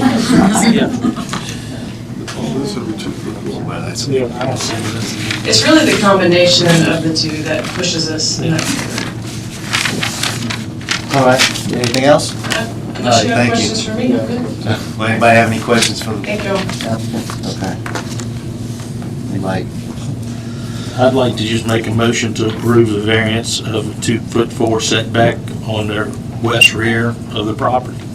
Okay, we got a motion from Mr. Wade. I'll second it. Second by Mr. Blackman. Any other discussion? Are you gonna approve both variances? Well, the other one was already approved. Not by us. We still have to approve it. Okay, we'll approve the side variance also. There you go. Okay. Got a motion by Mr. Wade. You still seconding that, Mr. Blackman? Okay. Any further discussion? All in favor? Aye. Any opposed? Okay, motion to variances are approved.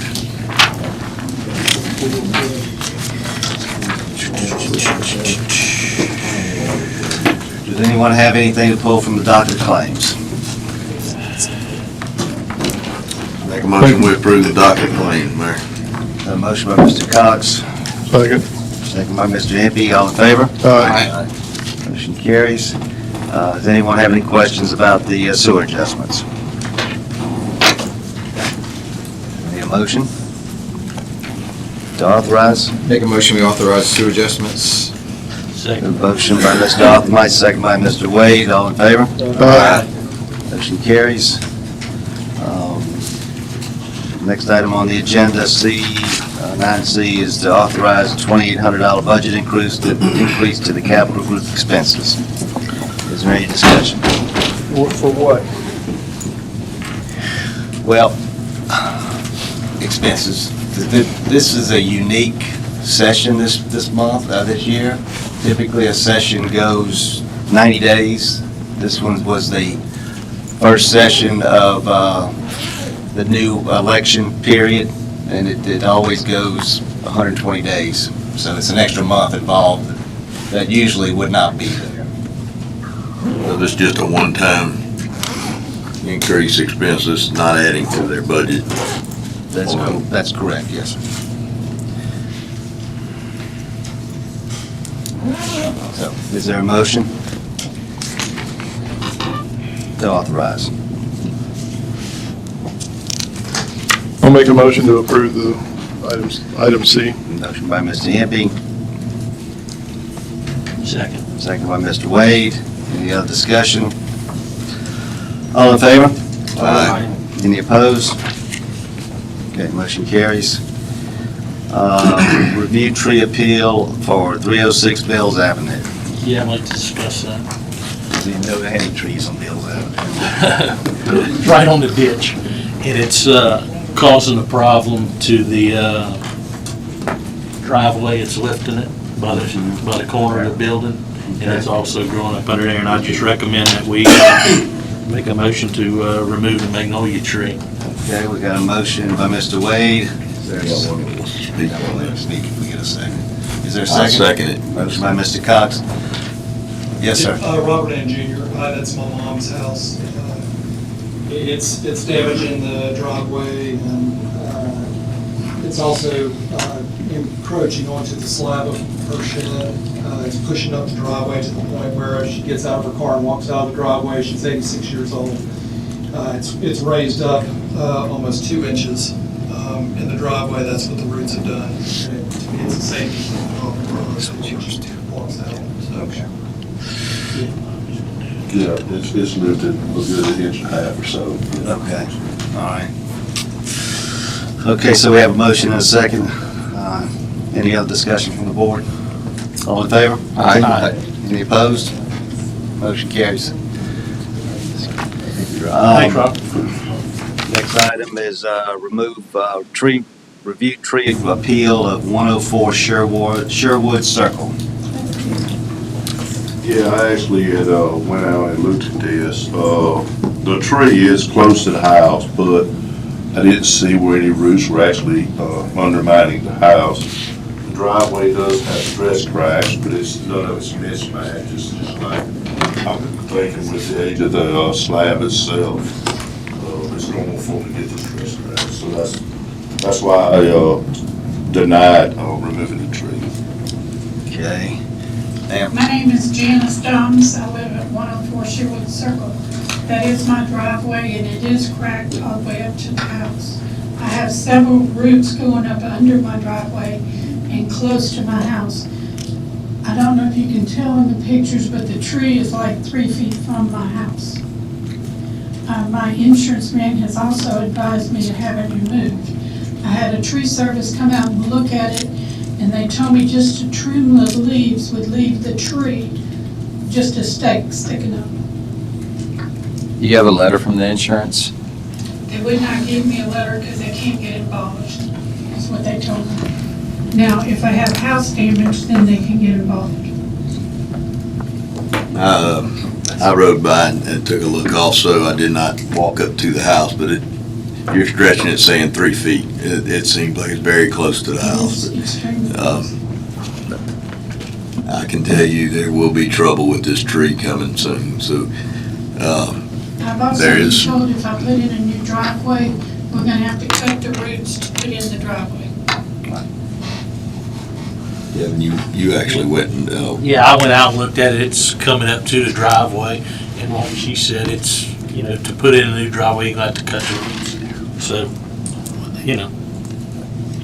I'll make a motion, Mayor, that we approve the appeal on removing this Motion tree. by Mr. Cox, Second. second by Mr. Wade. Any discussion? All in favor? Aye.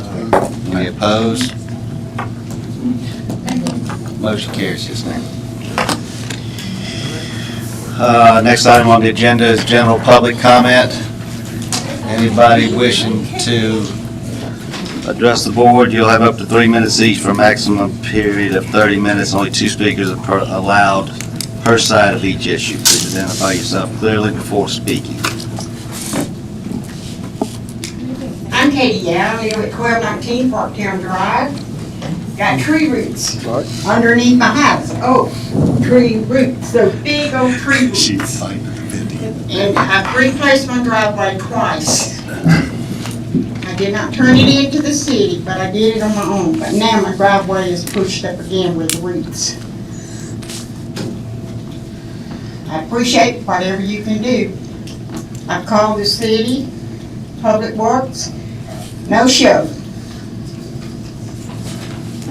Okay, thank you, Ms. Kate. I appreciate y'all take care of it because the tree roots is underneath the foundation of my house now. I replaced the driveway twice. I never did complain about it, but I can't keep putting out money on it. And it is a city's tree. And I had the land surveyed.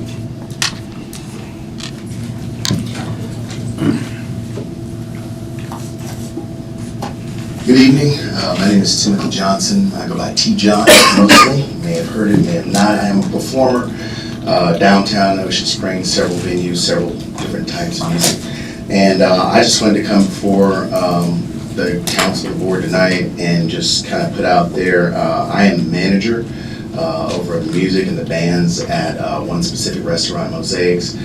And we employ this guy. You can get him on Amazon for $30. It's a decibel meter. It has come to my attention that some people have claimed that music can be heard at an erroneous distance from Mosaic, barring any buildings or people, bodies to soak up sound. For example, we've been told since COVID to observe the science. The science says that 100 decibels at the source dissipates at 6 decibels, double the limit. So at 16 meters, you cannot forcibly hear 100 decibels from the source. That's science. You can look it up anywhere. I'd be willing to walk with anyone, hold this little fancy guy up, and judge the filtration of sound. I've been doing music for a long time. I play in churches. I've had this struggle with people at church. People of certain distinctions, and dare I say age, don't like loud sounds or anything that is perceived as loud. I understand that. I respect that. I am in between the young and the old as I'm approaching 50 rather rapidly, it seems. But I just wanted to state that there are many people who enjoy the downtown life, business owners primarily, as they gain revenue and city gains taxes from these things. The bands, the music, and everything that it brings to the nightlife is well warranted for what you get. For this purpose, speaking specifically to Mosaics, we end music during the week at 9:50, well before a 10 o'clock timeline. I haven't spoken with law enforcement recently, but I'm fairly certain that during the week it is a 10 o'clock limit on high noise. On the weekend, we stop at 10:50, which is an hour and 10 minutes before what I remember to be the cutoff. So I'd just like to offer to anyone who would like to talk to me about this. This impacts many, many people, jobs, income for families. It is my sole employment is to do music. Once again, thank you guys for your time. I appreciate it. I know the hour is late and I don't want to belabor the point. I appreciate it. Thank you. Thank you. Thanks, sir. Yes, sir. I know y'all get tired of hearing from me. I'll try and be brief. I just want to voice my opposition to development, commercial development of the Fayard property once again.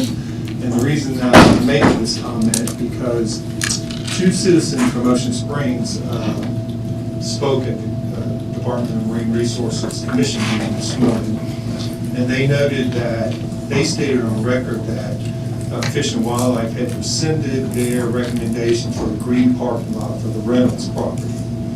And that's my understanding also. And the executive director of the DMR took exception to that and claimed that it would cost too much money to restore the project and that they were proceeding with an alteration to the plan.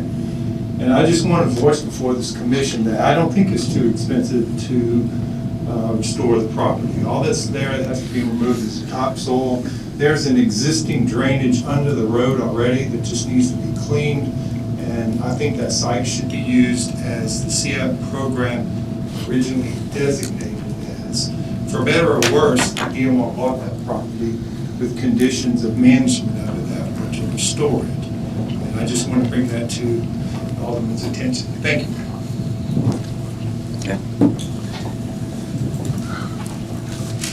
Sorry, I know it's late. I'm ready to go home myself. E. Francis Wickman again, 1518 Porter. And this is not something that was on the agenda. Believe it or not, a couple of weeks ago, I got a summons to go to court. And the odd thing, though, was it was signed in March.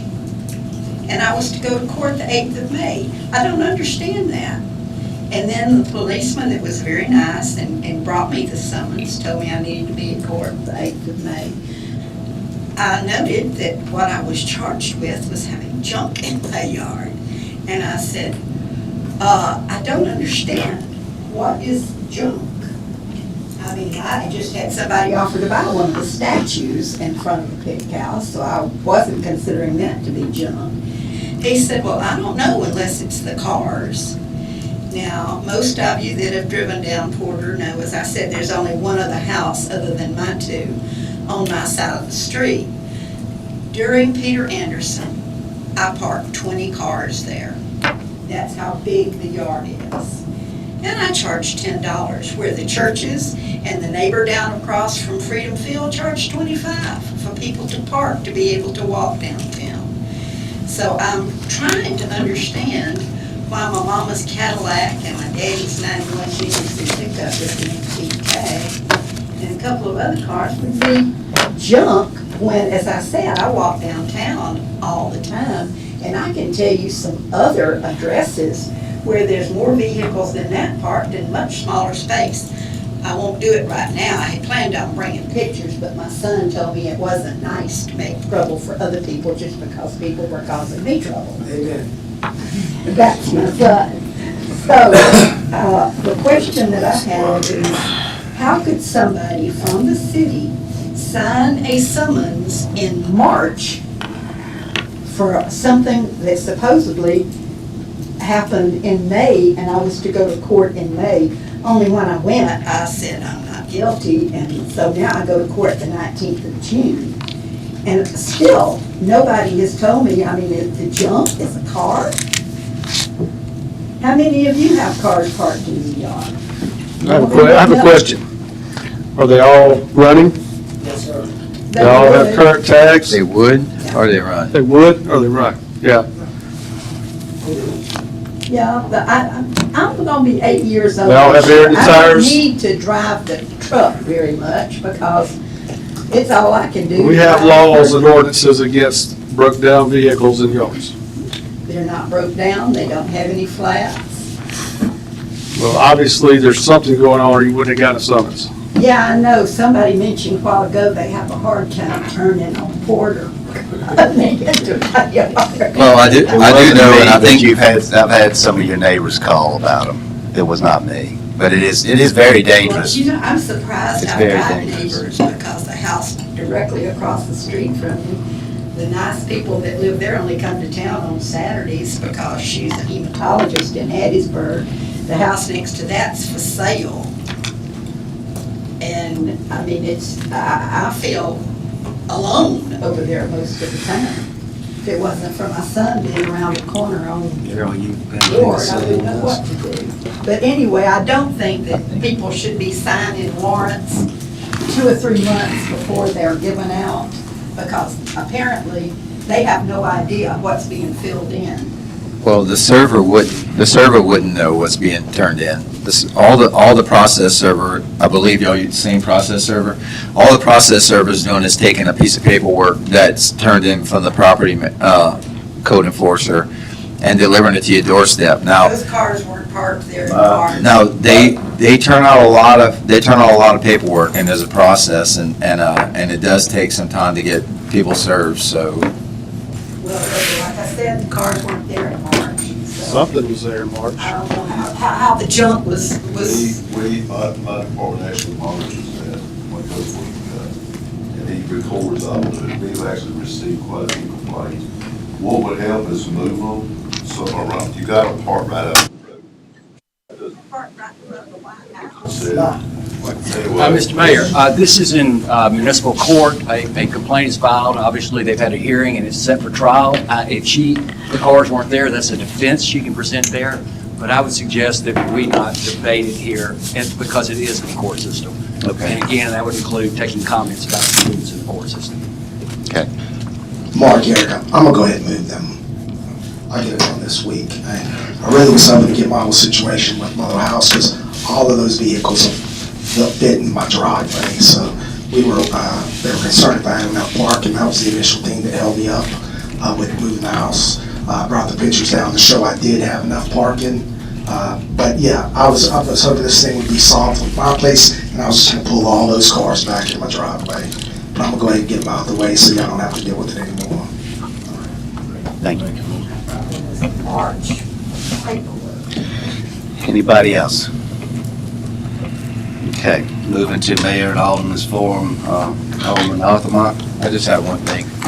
Alan, I know, and Darrell, this affects both of y'all, and Sarah, our ordinance on grease traps. I know we've talked about grease traps for a long time, and we've talked about under-counter grease traps and things like that, but this has gotten to be a much more broader thing, because now that we're requiring some of these places to have 1,500-gallon grease traps, those reservoirs are huge. Engineering, they have some later technology that's been engineered that doesn't take as big of a tank, that has the same retention, and the retaining time. And I've talked to our city engineer about it, but of course, he has to follow our ordinances, and I totally understand that. But right now, we have a business on Government Street that's trying to get finished on remodeling that building, and the grease trap that they wanted to put in basically is all the way up against their building and goes out to the street. So I really would like to look at that, because as we move forward with upgrading grease traps and things like that, if the technology's there and it's been engineered, we should look at that instead of digging a hole as big as we have, and having those tanks into the ground. And we just work with the ordinance that we was given. Right. Ricky, I apologize. You sent that paperwork to me, and honestly, that brand that you sent at the firm I work for, that is the only grease traps, generally, unless we have a direct request from an owner, that is the only grease traps we spec in our jobs when we put out a job. You asked for data. I don't have any data, but we've never had issues with any of these grease traps that we spec on our jobs. What type was it? I don't have the paperwork with me. I'm trying to remember it's the spelling. It's SCHIER, I think, this year. But they've been around for years, and we spec'd them on it. I couldn't tell you how many jobs we spec'd them on, but we've never had issues with any of the ones that we've spec'd.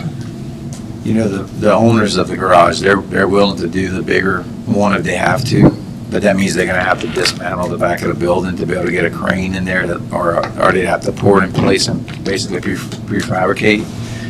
And with any technology, everything moves forward at a different pace, and stuff like that. But I really would like us to look at that, because and preferably if we can maybe look at something of amending something before they have to do theirs, because and you can go over there and look at it. They have it marked out where it goes. But I think if the engineer specs on that, they're responsible as far as their studies and the way the tank, operates. So I really think we need to look at that. The brand that he had sent me and that we typically spec is, I think it's pronounced Scheer, SCHIER, the hydromechanical grease interceptors. And they do tend to run smaller than, of course, they do carry the larger for the larger applications, but that's, like I said, that's typically all we spec. They're smaller, they're more efficient. In the past, we've accepted other grease traps as long as the engineer approves them. Whoever the restaurant owner is gets their engineer to approve them. We've accepted that in the past. So do they have one that they want to put in? So they have the one that Mike and I are talking about. It's engineered for what it does. The owner's engineer agrees with it, and I believe, I don't want to talk for our city engineer, but he agrees with what they have. But again, he's not, he gets paid by the city to do what he does, and that's to read what's on document or on paper and enforce it. Last time we actually had the meeting trying to change it to where we could, have more options. There wasn't a lot of input. If they could do it again with Dennis, the city engineer, kind of get his take on it, it may be possible. I have a city engineer. He oversees that. The engineering firm. Which firm? Well, engineering firm. Silver Street. Yeah, I talked to Dennis about it. I would like to see us make a motion to accept it. What's that? I mean, as long as they have an engineer that's stamped that is saying what it'll handle, I don't have a problem with this. Well, I mean, you've got an ordinance that. We do, but, I mean, that's on our The stuff. ordinance, you're gonna be fighting with JCUA when they send you the bill for all Yeah, the but grease. listen to what you're saying though, Alan. I mean, they're saying, the engineers are saying that will do the same thing as the bigger one. So JCUA shouldn't have a problem with it. And if we're inspecting them like we're supposed to be doing, then they double shouldn't have a problem with it. I understand that too, but we only have that one ordinance to work with. We don't have no variance to it. Well, I disagree with the one-size-fits-all thing, though. I mean, if there's technology out there that stops us from putting a tank in the ground that's 10 feet deep by 10 feet by 10 feet, I mean, it just doesn't make any sense. I understand that, we need to have a meeting and have it changed or have it reworded, however we gotta do it. SJC. Right now, at this time, the only one we got is the ordinance that's in effect. But we can amend that as a board, right? I mean, based on the grounds that the engineer. There's variances before. For all. We've done it on Thorn. So we should let them go ahead and turn our paperwork in and bring it up at the next. I would. Okay. I mean, that Thorn got the same thing with those restaurants on Thorn behind those. I'll get with the owner and I'll get them to turn it in and then I'll get with you guys. In the meantime, though, the ordinance definitely needs to be reworked to be modernized to, I mean, we've got a Model A grease ordinance, By JCUA too, Alan, they may accept it right off the bat. That's what I'm saying. Well, I don't think we need to run it by JCUA. I mean, that's not, They're the final agent, they're the ones that's gonna be billing us if we don't look at it. But how can it, Alan, I don't understand. If we're following up and doing our grease trap inspections, then we shouldn't have a problem. I understand, but do you remember when they come in here about a year or so ago and said, if y'all keep letting all this stuff in that trap, we're gonna fool around and send you this bill for, what was it, $400-some-thousand? Right. If I recall, they were praising us that we weren't having much grease. Exactly, but if we start letting it in there, what are we gonna do? We're not gonna let it in there. People service their grease traps the way they're supposed to service them. If we're monitoring those grease traps, we shouldn't have any problems. Yeah, as far as the inspections are the most important. Once we see one get out of hand, that's. Okay, that's it. Right across on Sherwood, across from Chicks. I don't know the address, that's why I just used Chicks as a landmark. They were cutting grass right after it rained last week, I think. and the ground's still wet, and if we could get just a couple buckets of topsoil. Fixed it today. Okay, thank you. That's all I got. Just, one thing, and I'm drawing a blank on the road. Come back to it. Well, the road off of Hanshaw, right before you get to the Park Road, what is that called? I'm drawing a blank. No, or it's Hanley, into Hanley. Belmont. We had a tree fall there across the road and y'all cut it. We cleaned it up today too. Y'all did move that back. Fence line all the way down. Beat me to the punch, then it's done. Okay, thank you.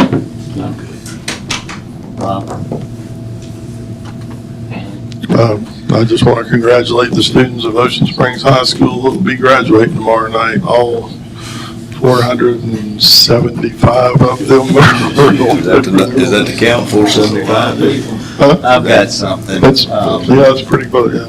So, through the annexation process,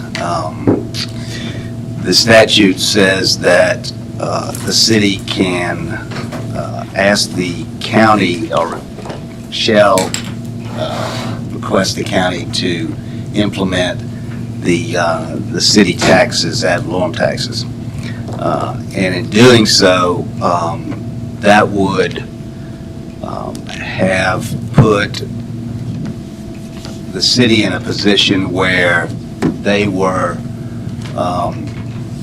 taxing individuals for not providing services for the first through May. And therefore, the county would be providing, taxing the citizens for the 7 months or 7 months that they're not receiving full benefits from services from the county. So in discussions with the county, we have been trying to negotiate a fair solution where we don't put the residents of the newly annexed area in a double taxation situation. Yesterday, the county made a motion and they have charged the tax assessor to negotiate with the city on what we both feel is a fair situation. And the city cannot provide services to the annexation area without getting compensation for it. That's illegal. So what I'm proposing to do now is I would like for the board to appoint our city clerk, like the county appointed their tax assessor, to negotiate with the county and come up with a fair proposal to come back to this board to vote on. And that's basically it. Mr. Mayor, there's another thing. You know, I met with them last Friday, but there's time is of the essence. Yes, it is. Nick says this has to be done by June 1st. So we're talking about days, so. Yeah, so we may, make it, I think Patty and them, and with y'all's help, can come to something. We may have to do a special call or whatever. That's what I mean. To get it We're going to squared have away. a special call next week. It just so happened that it's on a bad time,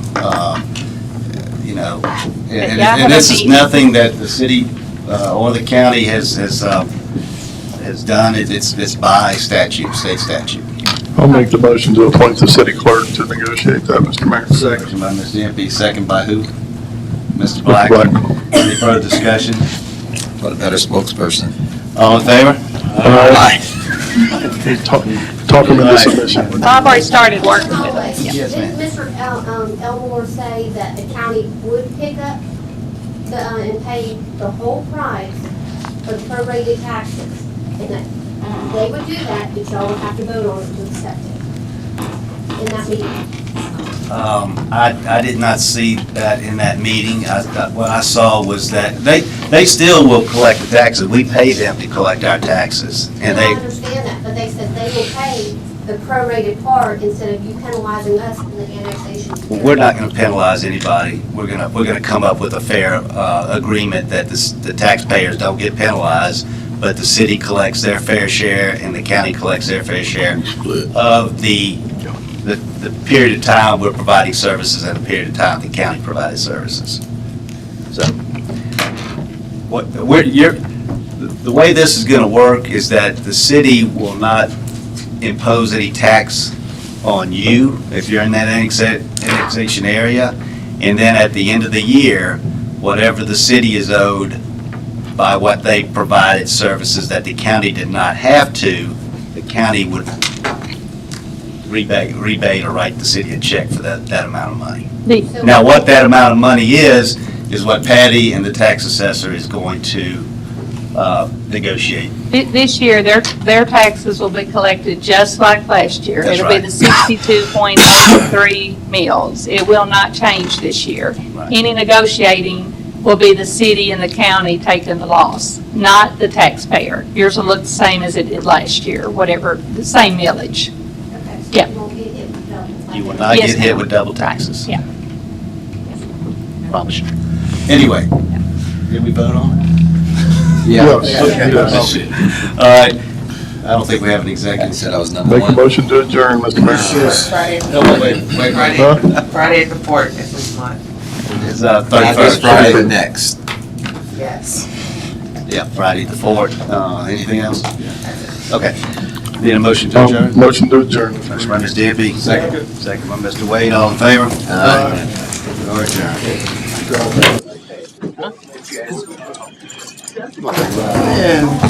Yes.